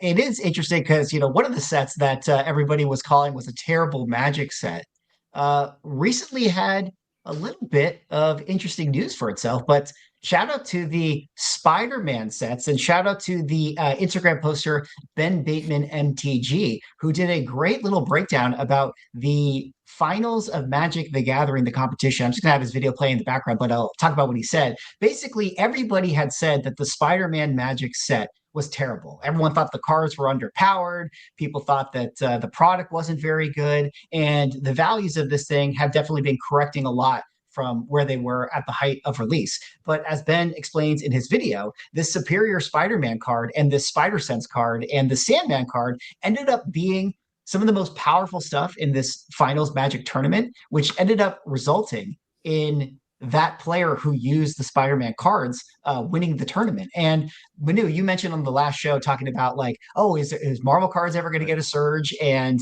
you know, is this a good time to pick up some of this stuff? I said to you that usually it's stuff like this where emergent player behavior kind of is the thing that escalates cards again in terms of their value, where if all of a sudden like, oh, hey, this random Magic card was actually pretty good, then people want to buy it, and then when, boom, you know, they want to play it, and then boom, the product goes up. And here we go. You got Michael Burry talking about Marvel Universe cards, and you got this Magic set winning the tournament. So I thought that was kind of interesting news. I mean, you guys have any thoughts on this one? Cards. I still think I think being able to buy the Magic the Gathering, what do they call the collector booster boxes? Those are the good ones, right? Yeah, getting those at the 350, 370 range if you can, which is like 200 below what they were selling for and like 150 below what they retailed at, like still feels kind of cool, and I kind of want to do it. But I don't know, maybe after this news, maybe they don't maintain that price, or how soon after this happens from the core playing like group of collectors does it actually have an effect on the prices of first those cards on the market and then the product that those cards come from? Like, what is that life cycle of the value going up organically based on play? Well, and my other question, maybe Mickey, for you on this would be, how long until those cards aren't usable in play anymore? Like, how long do you have where, is it just like a year, or like how many sets out does it then become a non-usable card? They do kind of this like rollover system where someone in the chat could probably explain it better, but effectively you would be like, there's two different kinds of tournaments. One where it's like, say it's like the last 2 years of product are like the cards you can use within certain tournaments. And then they have tournaments where it's like, you can use any card in existence. And so they're kind of divided in that sense. So I don't know if it's like a 2-year window or a 3-year window, but maybe that has to do, to answer your question, Manu, or maybe that's kind of this, maybe there's some weird meta life cycle within like kind of tournament windows of like, oh, when do the cards start to raise in value? But I don't know, Rob, if you got thoughts on that.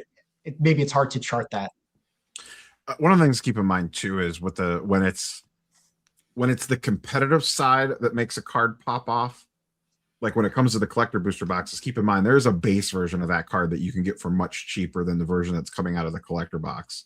So if it's just, I want this card from my deck, people could get a cheap version of that that's not going to impact the collector box. But TCG players like their bling, and if the card does continue to perform well, they're going to want the best version that they can slam down on the table when they're playing in a tournament. You know, when I played It Magic lifts the it- Gathering back in the day, you know, you wanted to try to foil out your entire deck for when you went to the tournaments and stuff because it looked cooler as a flex. Yeah.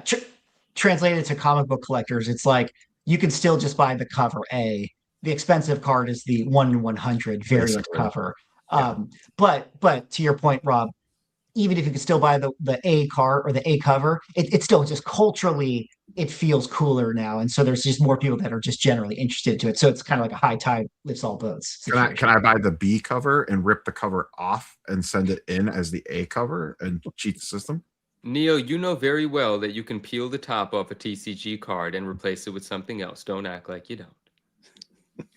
Only if you can get the graders to change it from 9s to 10s. That's how you really beat the system.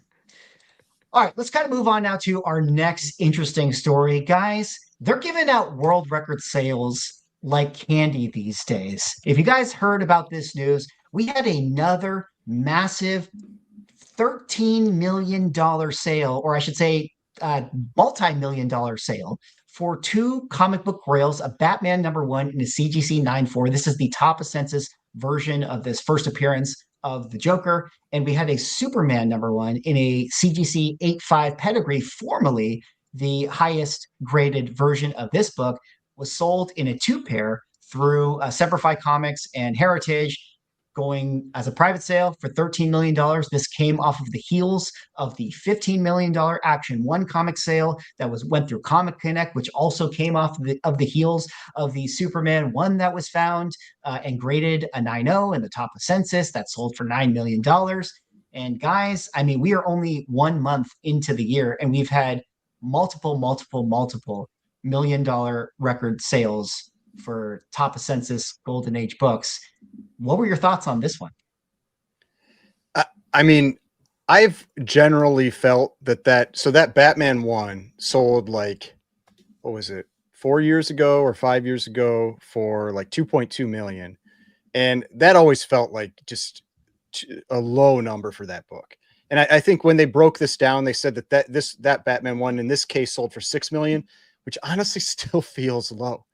You know, like for a 9.4 top of census Batman 1, you know, first appearance of 2 of the most iconic characters of all time, Joker and Catwoman, with an iconic cover. I mean, just a white page copy, like everything. Knowing what the Superman 1 sold for, knowing what, now granted, Batman 1's a little later, I get that, but knowing what the Superman 1 sold for, knowing what the Action Comics 1 sold for, that feels like, I know it's a lot of money, but for the rich people out there, like that feels like that was a deal. The Superman 1, that to me, like, I know there's a 9.0, but that Superman 1, like visually, that is the book. I mean, it's the Edgar Church. Like, I know some people don't like that it has the minor amount of color touch or whatever the little note is on there. Like, I don't care about that stuff. Like Golden Age, I don't care about that stuff. Like, that is the Edgar Church mile high copy, like stunning book. Like, that combo is pretty incredible. I did actually get a chance to speak to Semperfi, and he did mention that he couldn't tell me, you know, too much about like who the buyers were or like any specific details. He did say that he felt like this has gone to somebody who is very happy and is going to hold on to these for a long time. That was what he expressed to me. He also did kind of echo what you said, Ryan, where he felt like $6 million for the top census Batman 1 feels like a deal. Like, and so he was very happy about that. And I made mention in my video that I think it's kind of interesting because I wonder if the seller who, like I said in the preamble, who was owned the Superman 1, you know, was the top of census for a time. And then we had that 9.0 copy surface. Like, do you think that he was just sort of like thinking to himself, like, man, I don't want to have it happen again where someone finds a 9.6 Batman 1 or a 9.8 Batman 1. Like let me just get out of this stuff while I can. I don't know. That's just speculation. I'll just walk away with my extra, $4 million. $13 million. Yeah, true. But I mean, and I saw Derek's comment. I think it was Derek's comment in there. Like I sold this for 17 million. Trust me, bro. Like I agree. Like that is the thing I generally don't like about these types of sales. They do feel like a trust me bro type, thing where then Yeah. you immediately have all of the like, it was just like with the action one, just like with the Superman one, like you had all the promotional stuff that goes out there, like, hey, look at this sales kind of thing. And I'm not like that kind of thing. I know they're gonna do it. I don't really. It always makes it feel like, did this really sell? Like that's what I've said about that action one. That action one has felt so weird to me that it's like making the publicity tour, like how we keep seeing like Vincent. I've seen him like taking it all over the place, and I'm just like, if I had just spent 15 million on a comic book, the last thing I want is that thing traveling around the country, like potentially like getting damaged, or what's the risk of like theft and like that kind of stuff. Now I know we did talk about this some, that it's like, it could be that maybe it's some investor group that bought it and they want him to kind of publicize this thing. And like, that's very possible. Like, I get it. Like that's, but it's just been kind of strange to me, like where I'm seeing it everywhere, where I'm like, didn't somebody buy this book? It's like, why don't they have it? Yeah. It's kind of strange to me. When are you going to it is ship them interesting their 'cause- book? Yeah, it is interesting about that because you have a good point. Like, maybe it's just the culture of comic book collecting that people who collect comics are a little less social. But you have to sort of think like, when are we going to get the person who is like the Logan Paul, who's like, I bought the Batman one, I put a chain around my neck and I go to WrestleMania with it. Like, like you would just think that some of these comic collectors would flex a little bit more. And not to put too much of a tinfoil hat on it, but you just sort of wonder, like when you have these private sales and they're always buyer doesn't want to be disclosed, seller doesn't want to be disclosed. It's just sort of like, wouldn't you think at least one of these would be like some rapper or some crypto billionaire was like, yeah, hey guys, like check out my new Superman, buy Bitcoin. Like, I don't know. Like, it's interesting to me. Maybe a person didn't buy it. Well, that's the thing. It might be some investor group that bought it. Like that is a possibility. Yeah, I mean, Dick's Sporting Goods bought the Paul Skeens 101 MLB debut patch for a couple mil to display at their stores. And I think this whole thing goes back to what we talked about a month ago. When the first high-end stuff came out, that first one that we talked about, it's just feeding the system now. Like, they're coming out of the woodwork now for various different reasons. Maybe people saw that sale and they like the number that they can get on theirs, or people are concerned about a higher grade coming out, like you said on the Superman. There's a million different reasons, but when stuff like this happens, we see it in cards as well. All of a sudden, stuff starts coming out of the woodwork, and everyone's trying to get it to market before everybody else that's maybe had it for a while. And we'll see what keeps coming. It seems like stuff's going to keep coming. Like the high end, it doesn't seem to be slowing down. Yeah. There's a lot of reshuffling, like you said, at the top of the market. One sale begets these next sales, and we're entering auction season. Like I already said with the Landry Pop earlier in the show, there's a lot of huge books in that one. Heritage also is going to have a huge auction where they have a lot of books. We talked about the Tech 27 already. They have another Action Comics one. They have another Superman one in a 6.5. A lot of the stuff coming to market. And, we said in our last show, There's like, a Malibu is the market, Sun 13 and a PSA well, 10. yeah, exactly. Hey. Does the market actually have there it is. enough money to absorb all of these books? We mentioned that in the last show, but yeah, you already set it up, Ryan. Malibu Sun in a PSA 10.0 already sitting at $6,100. Who's going to pay $6,100? This seems already expensive to me. Am I right?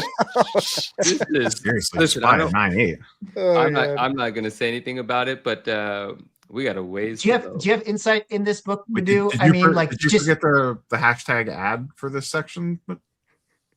It's all right. I'll share with you guys. should we look at this book? I mean, a beautiful copy. Manu, why don't you tell us about this Malibu Sun number 10 right here? Well, I mean, okay. I mean, yes, yeah. Neo, if this performs to a certain extent, yes, you're gonna have some fun. I want to do a big giveaway. It's a book that I love. This is the nicest copy of it that I think there's a likelihood that ever will be. I don't think another 10 is going to happen, my personal opinion, because I know how many copies of this book I've had.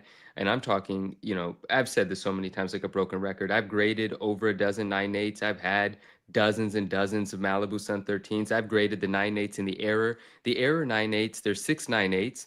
Heritage has a recorded sale of 14,400. I've sold a 9.8 that I graded myself for that price, and it's gone on to sell for more. Signed ones have sold for over 20K. This is the only one of this. So I'm just super optimistic. Whatever it does, I'm going to be very grateful for it. But I mean, there's like a chance, like I feel weird talking about it because it's mine, but just honestly, there's a chance. I mean, it could just do something really like special, right? Because it is kind of special. This book is notorious to be not in good condition. It was like, a preview comic, sort of. It was given away for free at comic book stores. It wasn't appreciated. Most of them have rusted staples. They're always in bad shape. Sometimes the colors aren't that great. And this literally, out of all the copies that I've seen, is the one that I kept while grading so many 9.8s. I never submitted this one until I had the opportunity for it to be appreciated for what it was. And it did. And I'm just happy about it. And I think the only way to connect with the right buyer would be through this, because I would feel really crazy asking the price that I would want to get for it. So it's just like I'm rolling the dice, We're taking one of the highest grade copies of one of the rare spawns. It has the cover of Spawn 1 before Spawn 1. Spawn collectors love and appreciate it. A 9.8's like $3,500 because people already appreciate the book.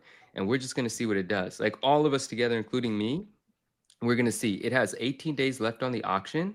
And I think we're 3 days in, and I was a nervous wreck on day one, right? Because it was at like $525, and selfishly or secretly or not so secretly, I wanted it to see it already be at thousands. And I was like, 525, this sucks. Like, how am I going to make it 21 days? Like, I'm so scared. And then it went to You could 21. always So just much defensive, defensive you could always just bidding. defensive bid. Yeah. No, you can't.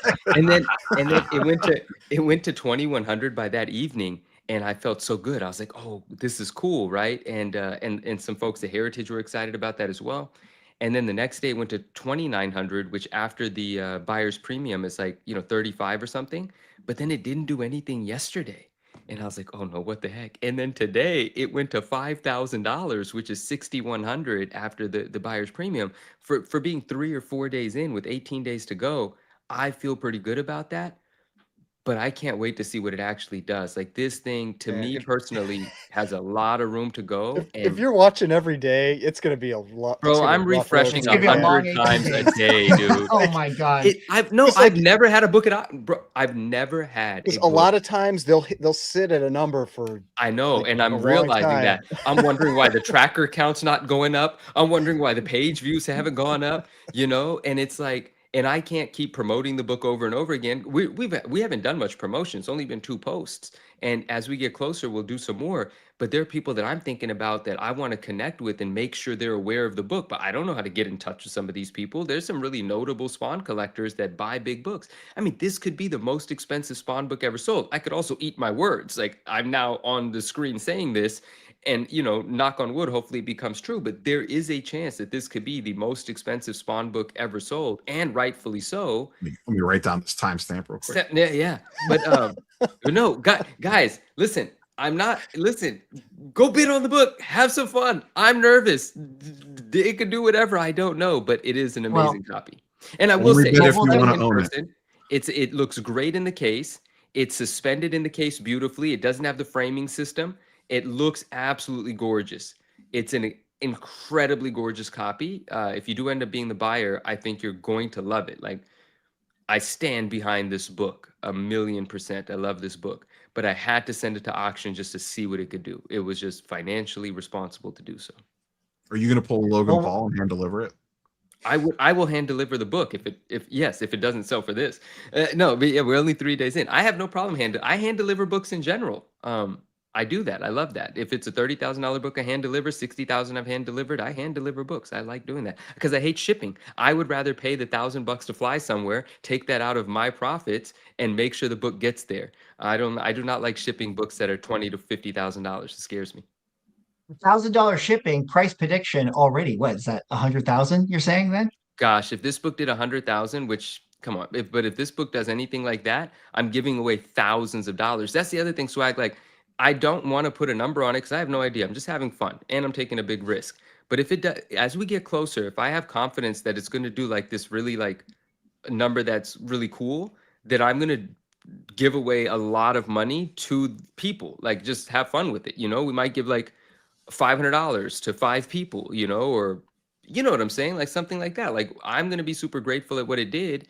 And so we might as well have some fun with it and things like that. And I could give away other Malibu Suns and things too, but I look forward to celebrating that it did something crazy as if it weren't my book and because it is my book. So Well, let's follow it along. Yeah.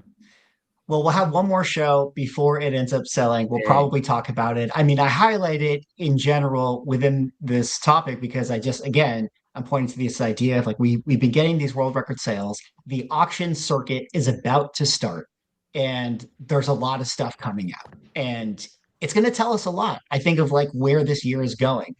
Even when you have books like yours, PSA 10s and stuff like that. Even outside of it being your book, what is the PSA 10 going to get, in this market now? So just a lot of interesting conversation regardless. Yeah. But it's not just comics that are going crazy. We talked about OA having a crazy last 2025, and now we're starting to see a lot of OA coming out again. But guys, I don't know if you saw this post, but this one was out of Comic Connect.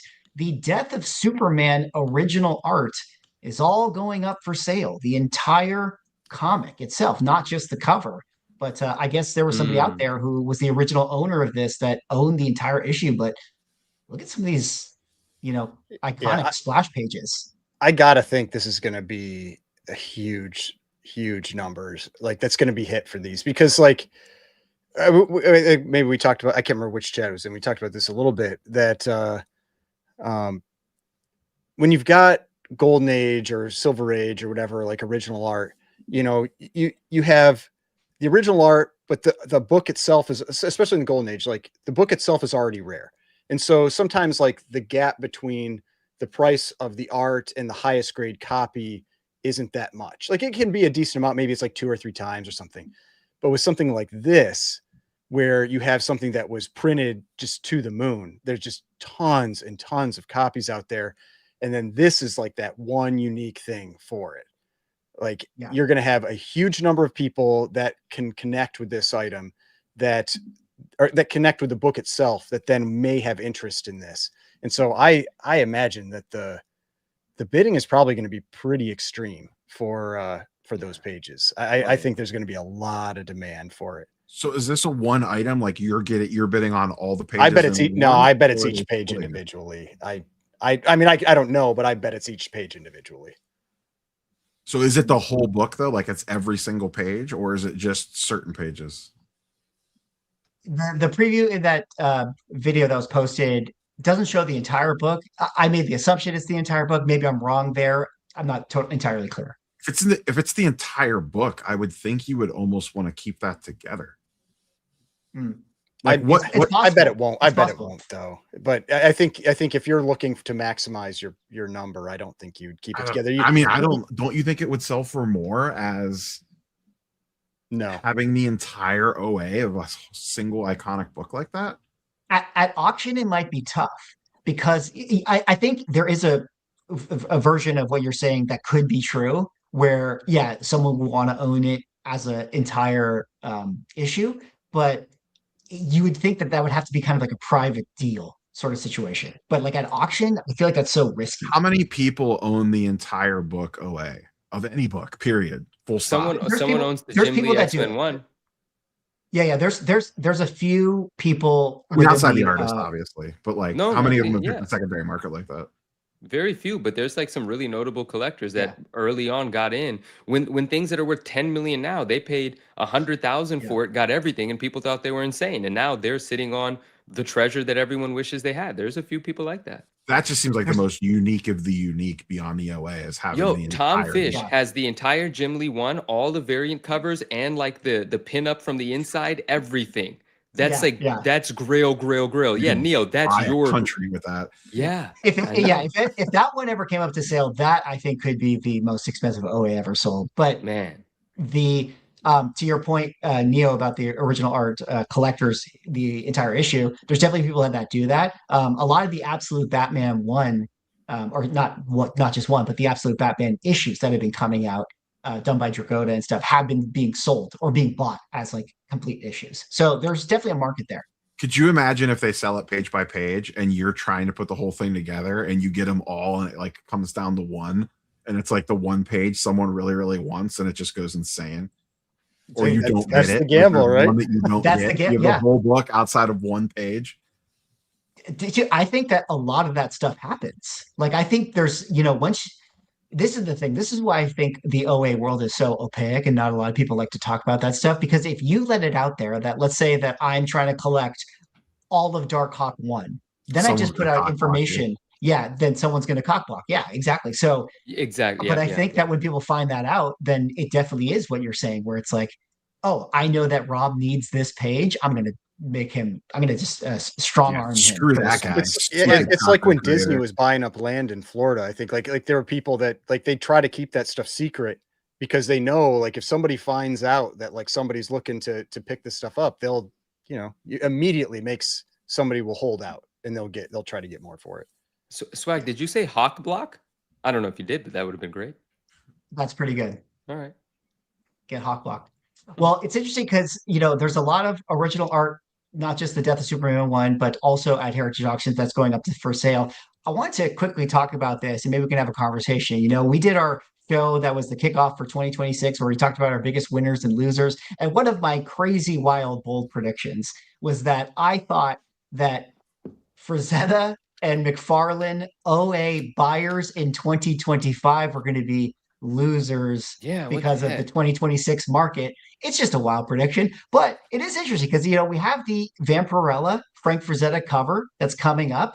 It's currently at 160,000. I don't know what the estimates are for this, but there's a lot of Frank Frazetta pieces that are in this OA showcase, and there's a lot of Todd McFarlane OAs as well that is in this one. In fact, if I just do a Control F, yeah, we have it's telling me 8 right here, but I think that there might be 10 original arts for Todd McFarlane, and I don't know. Does the That market is one of the coolest have the money? pages Dude, that that's I've seen. so good So good, looking, right? bro. So good, so good, so good. I know. Like I know. like if that doesn't set the record for a page, I'll be disappointed.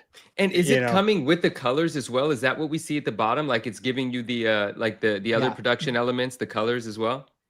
Looks like it's the I have color not looked guide into the and details Yeah. of that one. Okay. a page pulled out. So this is from Spider-Man number 9, splash page 11, and Damn, it that's looks like so maybe there's a sick. color outline or color guide for it coming with it. But yeah. So, Anyways, a lot of time for other pieces coming out. Yeah, there are. I don't follow this space super close. Are like current day all digital artists like looking around going like, I gotta put a piece of I gotta put a pen on a fucking piece of paper. Yeah, right. Because like I'm just leaving money on the table at this point. Like even if you're an all digital artist, you have to be I like, know.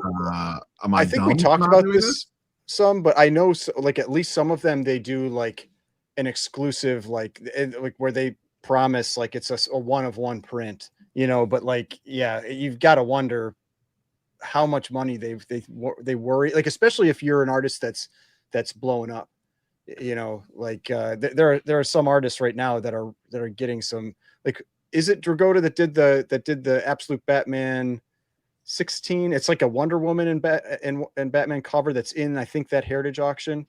Well, it's not Dragotta. It's another artist who is kind of blowing up as being that next guy. He does oil paintings, and Okay. that cover's going to go crazy. Yeah, that one is going to go bananas. And it's like, but yeah, those artists, like, yeah, they're absolutely leaving huge amounts of money on the table if they aren't putting something out. Yeah, it is definitely, to answer your question, Rob, it's definitely something that a lot of digital artists, I think, have to consider and think about. Quintana, that's right. That's who it is. Yeah. Thanks, Derek. Dan Quintana, yeah.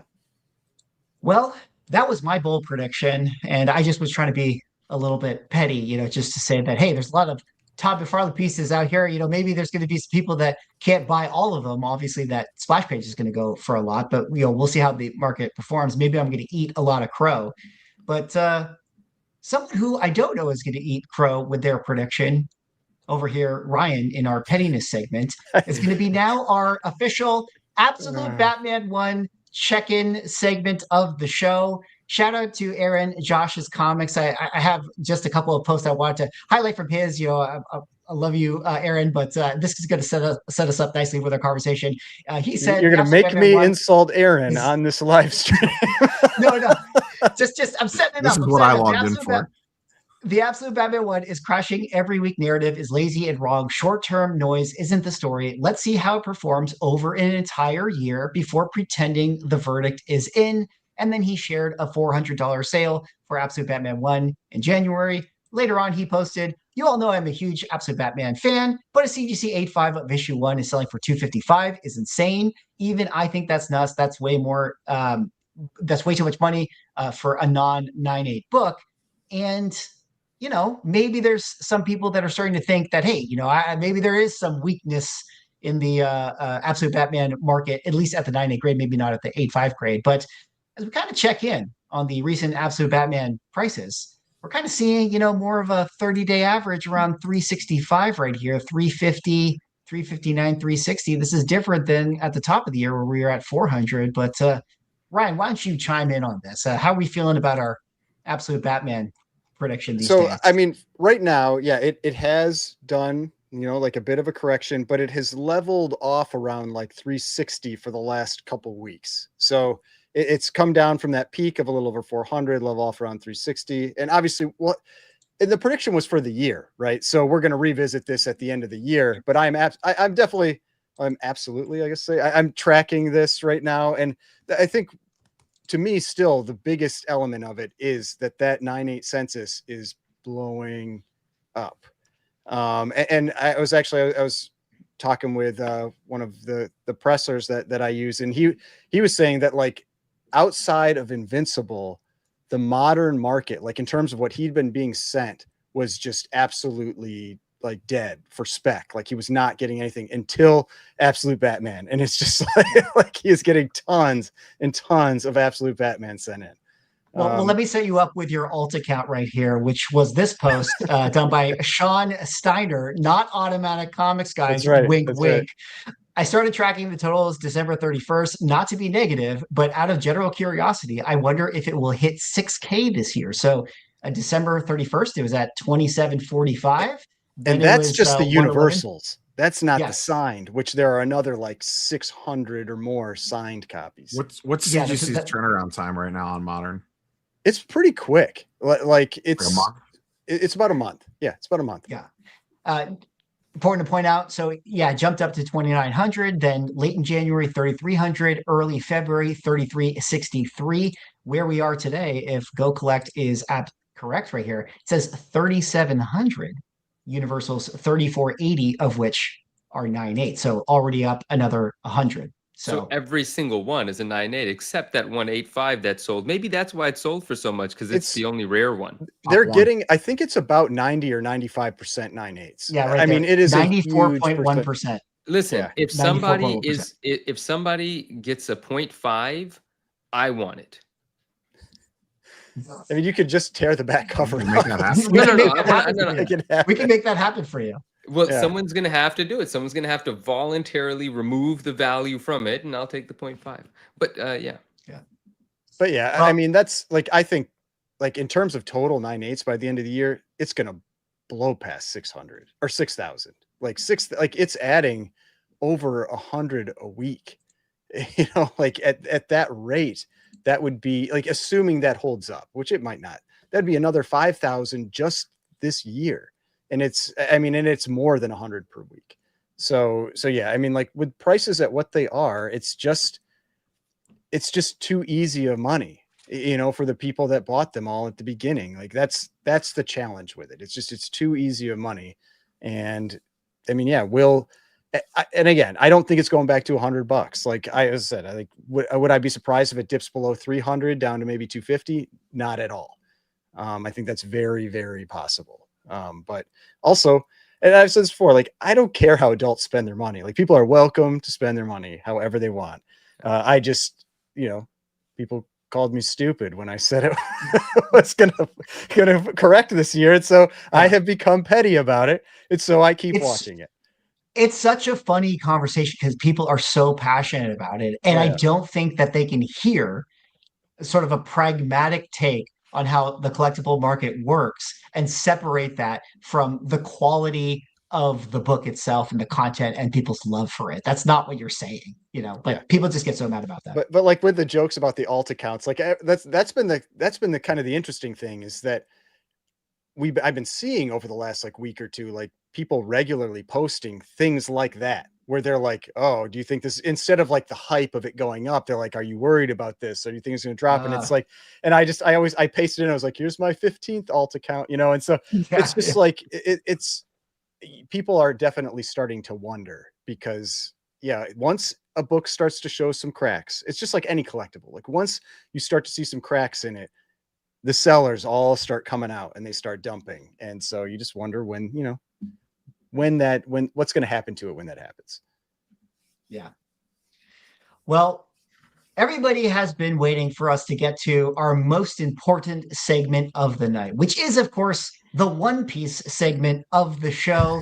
We had this post out of Collectors Club X that said, card show owner bans One Piece from being sold.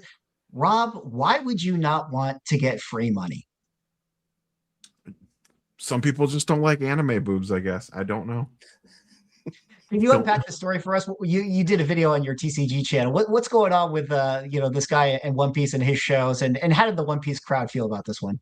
I mean, first off, it's the guy's show. He can set whatever rules that he wants for it. That's his right to do that. Essentially, he wanted to run, his words, a family-friendly show.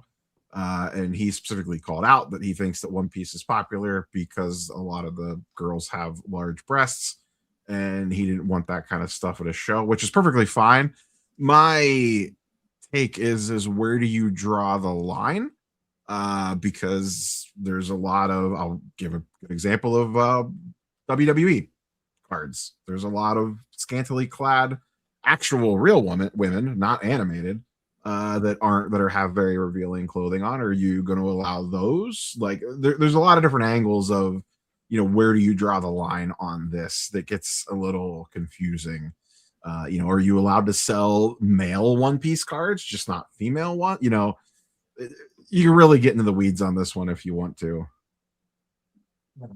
What was the sentiment within the comment section of the video that you did and talked about this? Like, were people like upset about it, or were they like understanding of his choice?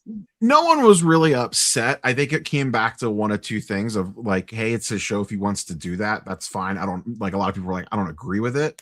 But I think the main talking point is where do you draw that line? Like, if you're going to do this, then, you know, some people were like, so if it's the summertime and a girl walks into your show in a revealing top, is she not allowed in? You know, you could start going down the rabbit holes.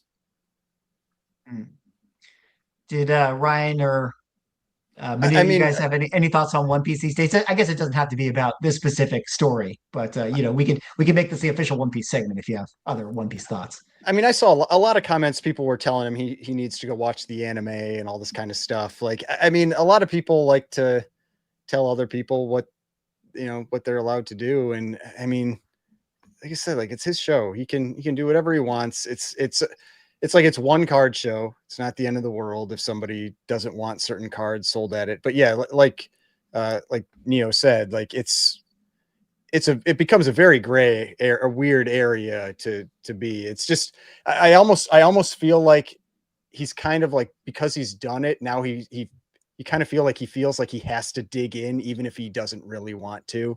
And I don't know if that's the case. I don't know him, you know, anything, but it's just, now it just kind of feels like he's not going to go against it because he's said it, and now he feels like he has to stick to that. But yeah, I mean, yeah, there, like Neo said, like there's a lot of real people cards. Yeah. So this like, is okay. Yeah, exactly. There's a lot of like real people cards that would, you know, I mean, you'd think like that would be like worse than animated, you know, but yeah.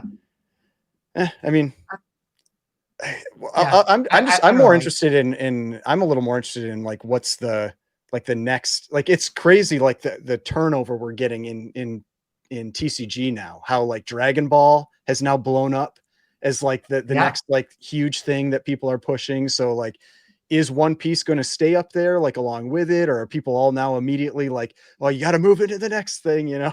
And so, and what's the thing after that? Like, what's after Dragon Ball? Is it Yu-Gi-Oh coming back again because they're now going to be doing like serialized cards and all this kind of stuff? Is that going to be the next thing? Is obviously League of Legends Riftbound. Everybody knows that. Exactly. I've been saying on this show for so long that's the one that you should buy. Actually, they're Yeah, they're going to be getting another drop soon. But I don't know, Manu, do you have any thoughts on this or One Piece or? What's your take on animated boobs, Manu? I'm fine without them. Yeah, I don't own any. I don't think. Yeah. No, I can see where he's coming from, right? I think he said that he had like a lot of kids at his show or whatever, right? He's got his reason. He's got his right to do whatever. Like I can respect his opinion. I don't look at I don't Man, it's just I don't know what's going on with One Piece. I don't even want to speak on it. I'm excited for the people that are excited about it. I have no connection with it. I only learned about it last 2 weeks ago from you guys. I've heard the One Piece thing being said and talked about, but I didn't know that it had this 12,000 episode history. I didn't know it goes back into the 90s. I didn't know it was anime boobs, right? Like I didn't know any of this stuff and I don't care. So that's my It's not opinion on just it. anime boobs, guys. There's other stuff that people are into, right? They're like pirates that one. fighting What? against the evil world government. Yeah. That is Yeah. that is the show. Like, It's could about you friendship. where It's the friends they made along the way. where would Magic the Gathering be at right now if they leaned a little bit more into this and didn't get so soft in their they used to have a lot racier artwork back in the day, and Yeah. they made a big pivot like 5-10 years ago to kind of lean away from that. And I feel like there's a weird what if there. Yeah, I do think that there's an interesting thing where, when you become a IP and you get bigger and bigger and bigger, your growth in theory is to like sell to the wider general audiences. And as you expand out to those general audiences, then you have to be more PG for those audiences because now you're involving like families and kids and things of that nature. But sometimes that can hurt a lot of those IPs because they're not like doubling down on what the brunt of their audience actually wants. To answer your question, yeah, I think that there's probably a world where, if Magic really pushed some of the more risky art, like not even in just like their, the scantily clad women or guys or whatever like that, but even just like, they've kind of shied away from doing a lot of like demonic art type of stuff, Yeah. where they would like used to have a lot of like violence or like blood. yeah, They violence used to or be gory way, stuff. Yeah, way you look at like crazier. some of those like some of those alpha cards and beta cards, like there was definitely like a lot of like more risky like Just literally a pentagrams and things like pentagram that. on unholy Yeah. string. Yeah, exactly. So I don't know. I mean, it is interesting because I have to say, like, remember, like we were at New York Comic Con, and like sometimes you walk around like New York or San Diego, and you just see like these booths where there's just like udon set up Yeah. selling like variant covers of like hot Fully naked. animated girls everywhere, and they're just like these massive signs, and you're just like, dude, this is wild. But at the same time, how can you complain with the lines that they're getting? So Yeah. I I mean, was it's- gonna yeah. ask, has this That's ever the thing. happened? Like that's crazy. Like at New York Comic Con, there's like nude variants like everywhere. Yeah. Like, all over the place. Like it's so much more extreme than anything like this. I mean, That's what I was think gonna this ask. Has just this ever be- come up at Comic Cons before? Where like Comic Cons are like, no, you're not allowed to sell this certain stuff, or you have to hide it, or whatever. that's a good question. I haven't heard that, but I have to say that my last New York trip, my takeaway was I was like, whoa, this is Yeah, There's we a were lot literally of it walking all of a around sudden. together, being Yeah. like, "What? Like that's just like out for Yeah. anyone to see." And it's just like a Yeah. full blown, not even like a girl in a swimsuit. but So is it that- hasn't really been a conversation, So is that like why this guy's statement caught on because it's so unusual because sex in collectibles is so widely and for a long time accepted and more blatant year after year that everyone's kind of numb to it. And it's like, well, duh, we know this happens. We know there's nudie books. We know there's this. We know there's that. And so this one guy stepping out saying no, that's what's odd about it. What's odd is not the boobs. What's odd is someone saying, I don't want that in my show. And it's like, where you been? And these are what shows are now. That's why I caught on, right? Well, that is an interesting thing because I mean, there is a rich history of like kind of pornographic material within the comic book art world that like exists since like the 40s and 50s. So there, maybe it is a little bit more just like in the culture that it does kind of exist. And I mean, I mean, guys, we Yeah, grew like, up on Jim Lee look at Jim stuff Lee that, like, drawing Wally Skywalker. Wood. Yeah, you know? come on. Gen yeah. 13. You guys remember, why were we buying Yeah. Gen 13? I mean, come on. But I mean, like, yeah. there's like a lot of the like, there's a lot of stuff by who were relatively mainstream artists. Like I said, like Wally Wood, like there's a lot of like nude art back in that period, and you know, and things like whether it was in Mad magazine and some of the interior stuff, or it was maybe they did pieces for like Playboy magazine or whatever else. Like there's a lot of like mainstream artists that's how they paid their bills, you know, at some point. Yeah. Well, you know what, Rob, this is an interesting, conversation, because herein is sort of the intersection of TCG cards and now sports cards. And there is a little bit of like this is different now. Like these two things have a little bit of friction. And I've been kind of seeing, a lot of people with the reels where it's like me showing up to a sports card show and it's like 95% Pokemon now, Yeah. I wonder if this is also one of those things where like the comic book side is actually ahead of the card side. Of like the comic book world is way more used to this kind of stuff. So you like they're just kind of like, oh, okay, cool. It's like a girl in a animated bathing suit. Whereas, people bringing their kid, their 5-year-old to go look at a Jose Canseco card is like, whoa, what is that doing in there? Yeah, exactly. J. Scott Campbell, man. Come on. Like, hello. Yeah, the guy built an empire. Yeah. Ain't nobody mad at it. Nami banned, but J. Scott Campbell, welcome. Exactly, right. Interesting. Well, luckily, not all TCGs are pornographic or risky in their materials. We do also have some, like Pokemon, that are family friendly. And speaking of Pokemon, guys, this is going to be our last show until we get the sale of the Logan Paul Pikachu illustrator card that is on Golden Auctions. They are having a mega live stream for this where you can buy in, or I guess they already did do their buy-in sales to, speaking of breaking, people that are going to open up an original box of the Pokemon set. They raised $1.4 million for this buy-in, which is a crazy amount per pack if you guys do the math. It's insane. But again, we already had the conversation about breaking, why people do it. They're paying more than they have to, but I guess they want to be a part of the show, part of the moment. And speaking of that moment, we're currently sitting at $6.324 million. So it is going to break the record. Do you guys have any final predictions of what this card is going to sell for come next week? What's it at right now? 6.3, you said? Oh, wow. Okay. Yeah. I mean, I had said, I think 7 back when we first talked about it. I mean, it'll probably do more than that, but it's still under that at least. So I'll stick with, for some reason I had thought it had gotten above that, but I guess not. Maybe there was something else I had heard, just like talk about it. But yeah, I mean, I'll stick with 7. I still think the crazier thing is that break, that first edition break, like 1.4 million. This is pretty wild for 36 packs. Do you want to expand on that? Because I think it's like the pack rate is like what? It's like 40 grand a pack, which is like higher than what you could actually buy it for. It's even more than what his last one was. I think his last one was like 25,000 a pack or something that he did like during the absolute peak banana insane, boom period. And so the fact that this one is even higher than that that's what, because I don't think they were selling for this much in that break. I don't know if it even broke 1 million. Have they said in the listing if they CT scan this box or not? Because Golden does. That was my comment. Is company to verify that the contents are authentic.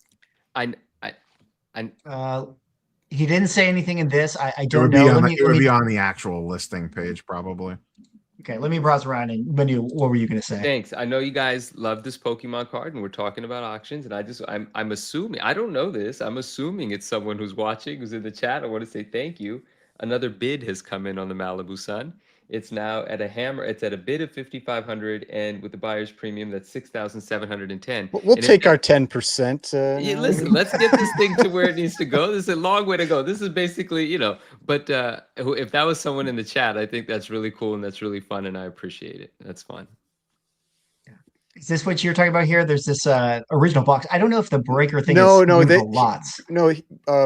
I mean, that says the listing right there, though. X-ray. It is a box, but he did a break, whatever it was 5 years ago that he charged, like he did a whole live break and people paid to have their name, read on the live stream and everything. And that's where the meme of the like $30,000 Bulbasaur or whatever it was, like came out, because like the guy that they had as their like expert was like, oh, that card's $30,000, and it's not anywhere near that. And so everybody made fun of that for like 2 years. But like but that's the thing. Like those packs typically, like when I watch like man, what's his name? I can't remember his name. It's not Pokerev, but oh well, someone will probably say it in the chat. One of the other big Pokemon like he was at the one where they opened the box and it was fake. But when he talks about like a sealed pack that he opens, like a heavy pack, he's like, this is like a $12,000 pack, and that's a pack that is guaranteed to have a holo. And these people are paying like 4x that when you may not even have, like you have what is it? It's a 1 in 3 chance. I think there's usually 12 holos. I think it's like 12 holos in a box. And so like you have like a 1 in 3 chance, and you're effectively paying many, many times more than even what that pack is worth. And so, yeah, I get it. It's like, it's to have your name read out loud and all that stuff, but it's wild what people are paying for that. They should buy Malibu Sun PSA 10. Yes. What a show over here, Rob, do you have any thoughts on? I'm sorry, I was just saying, it's also just because like your likelihood of hitting a 10, even if you get like the Charizard, your likelihood of it being a 10 is so small. It's much more likely it's going to be an 8, something like that. What's that? Not if Ken's submitting it for you. I'm not. Mark this time for when Neo gets. I want to say segment. I love what Ken and Logan are doing. Like, I love how hard they're going, how much marketing is going in it. If someone wants to pay, let them pay, and let these guys. Adults can pay what they want to pay. Let these guys excite the world as much as they can. But what was hilarious, and I say this with love, I say this out of a place of it was comedic to me, is I saw a reel where I think Ken had presented Logan with like the re-encapsulated card, and the way Logan was like glazing how beautiful it looked and the new encapsulation, and how I didn't realize how screwed up my old case was. This is amazing. As if that were supposed to justify another $5 million in bidding or something like that. I thought that was hilarious. So this thing being acted up, and the way that it's just a show. It's a show, and the whole thing is a show. And these are real life characters. Logan Paul's a real life character. Ken's a real life character. And whoever's buying into it, more power to them. Have fun. If you got 10 million for a card, I hope you got 120 million behind you. So fuck it. I think it's interesting as hell. I got to learn some things about marketing from them, because it's working. Yeah. Well, we'll definitely check back in on the next show and see what it ends up going for. I'm a moon boy. I think it's going to sell for $50 million. Fuck it. Call it conservative. Yeah. But shout out here to Amazing Pop Culture Podcast for the $4.99. They say, your thoughts, OA being promoted by some online influencers to create buzz to keep comics going, and also making some OA worth more than it would be. I guess the question is, are your thoughts on sort of the online influencer space kind of promoting OA and comics and, making it feel like, oh, you got to get in. This is a hype thing. I mean, do you guys have any thoughts on that? We kind of talked a little bit about influencer modern culture. Game. It's the modern game. I think it kind of has to happen. I think there has to be a little bit of making sure the communication keeps going. If I don't know, maybe it could happen naturally too. Like, real quick before we sign off, what is a segment in collectibles that has value and has liquidity that isn't discussed on any sort of like public or commercial sort of level? Like, is there something that just exists on its own in its community, continues to trade and continues to go up in value without anyone having to hype it or anything like that? Is there something like Coins was the first one that popped into my head too. That's weird. No, I would say like really high end, like really high end art community. I don't feel like they're out there like pumping. I mean, you've got like Christie's auctions and stuff, but it's I think they probably are. It's just not in the rooms that we're sitting in. I think it's just all the audience. That could be. Well, like they have, if you go to some private rich guy club, they might be sitting around talking about like basically doing like a social media pump on high end artwork, like that Michelangelo foot. yeah. Well, Ryan, that's to your point, Ryan. Though it's like it does feel like Christie's and even Sotheby's like they start to get into the social media game too. Like their branding is a little more like professional, buttoned up, black But they are in tie, here that though. kind of thing. But they're in social media, They they are. got They're- their own game Those going on. press releases go out. They just go out to publications that we may not get every month, right? Or something like that. There's the Rob reports. There's the this and the that. I don't know what still is, but I remember flipping through those things at Barnes and Noble back in the day. Yeah. And Kilted here said stamps, but I think stamps. I think I know this because of our friend Sean at Reserved Investments. Stamps is not as popular because there's no younger audience that's getting into stamps. So it's kind of like, just kind of dwindling, right? But coins in its historical significance instill its relevance today as currency. Currency is current. Who the fuck is putting a stamp Coin on something collectors these days? are I'd say coin collectors are older than comic collectors, though. But what I'm saying Coins is, are aged. I understand, but what I'm saying is it's a currency, and currency is still a notion that exists. Stamps is hardly a notion that even exists now. Like, I don't put You're right. stamps on stuff, but I do pay for things, right? And so the history of money is in those coins. It's almost a precious metal. It's almost a historical artifact. It kind of feels like it's going to stand the test of time. Even if everything goes digital, physical currency just becomes more cool as a result. And I don't think it has anything to do with age. I think every age bracket can be educated to currency and become excited about a $5,000 bill or something like that. Because those used to exist at one point in time. I mean, coins is real money, and we didn't do a segment about gold and silver having its run up. We thought that maybe it would actually be worth having a conversation about. Maybe we'll do it on another show. But David here with the $4.99 says, Neo, might you go to West Coast Card Show? Can people come up and say hello? People can always come up and say hello. That's no problem at all. I probably won't be at the West Coast Card Show this year. I was booking out like shows and travel at the end of last year for this upcoming year, and the calendar gets full very quickly. Yeah. He's also got another one here for the $4.99. Neo, could you see PSA Collectors Universe move headquarters to Texas for business tax reasons? Beckett HQ, Plano, Texas. I don't think so. They've invested a ton of money into that California campus, which actually you and Manu could probably speak to more than anybody else because you guys amazing. Have been there. Yeah, it's really nice. Yeah. I think one of the things that is one of the biggest advantages of being in places like California and New York, at least for right now, and we don't have to make this a whole thing, but like in California, you just have a bigger pool of people who you can hire from. So that's one of the biggest aspects of them probably wanting to stay out there, is that it's a resource thing for them as being such a big company.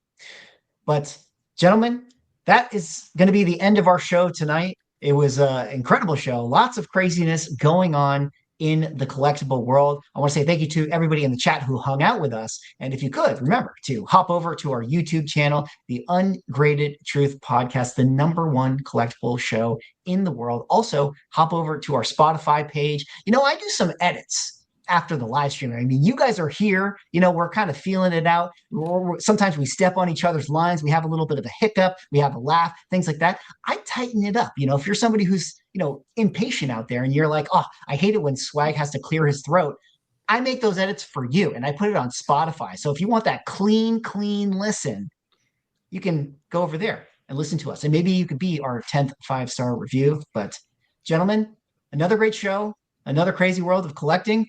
Any final words for the people in the chat?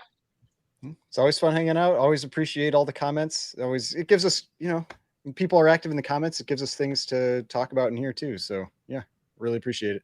Yeah, so I'll continue to read them because these guys won't. I'm just joking. I'm sorry. I love you all. I'm just playing. Will Mr. Beast break Whatnot tomorrow? He is live streaming on Whatnot tomorrow afternoon for the Super Bowl. Wow. It is absolutely going to break down. Oh, Rob, I wanted to ask you that. Any interesting little Super Bowl predictions here? Who you got? Sports card collector. Seahawks.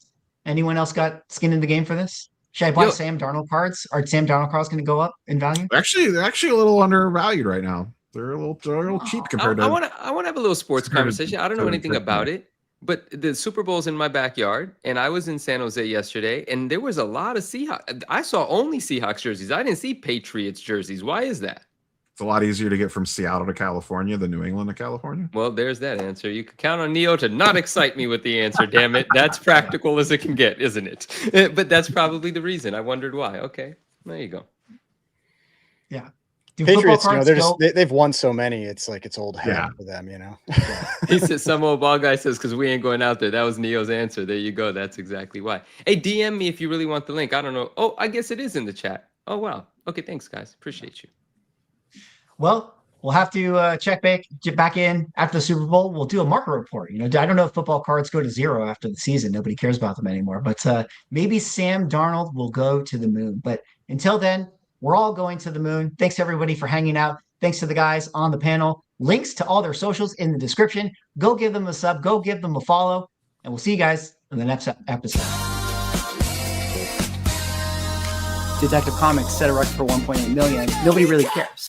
Who are annoyed that people are asking them questions, is this book banned? That question didn't exist a year ago. Somebody's submitting like 25 vintage books and getting 15 9.9s. We always think, how could it ever get crazier? And then it always does.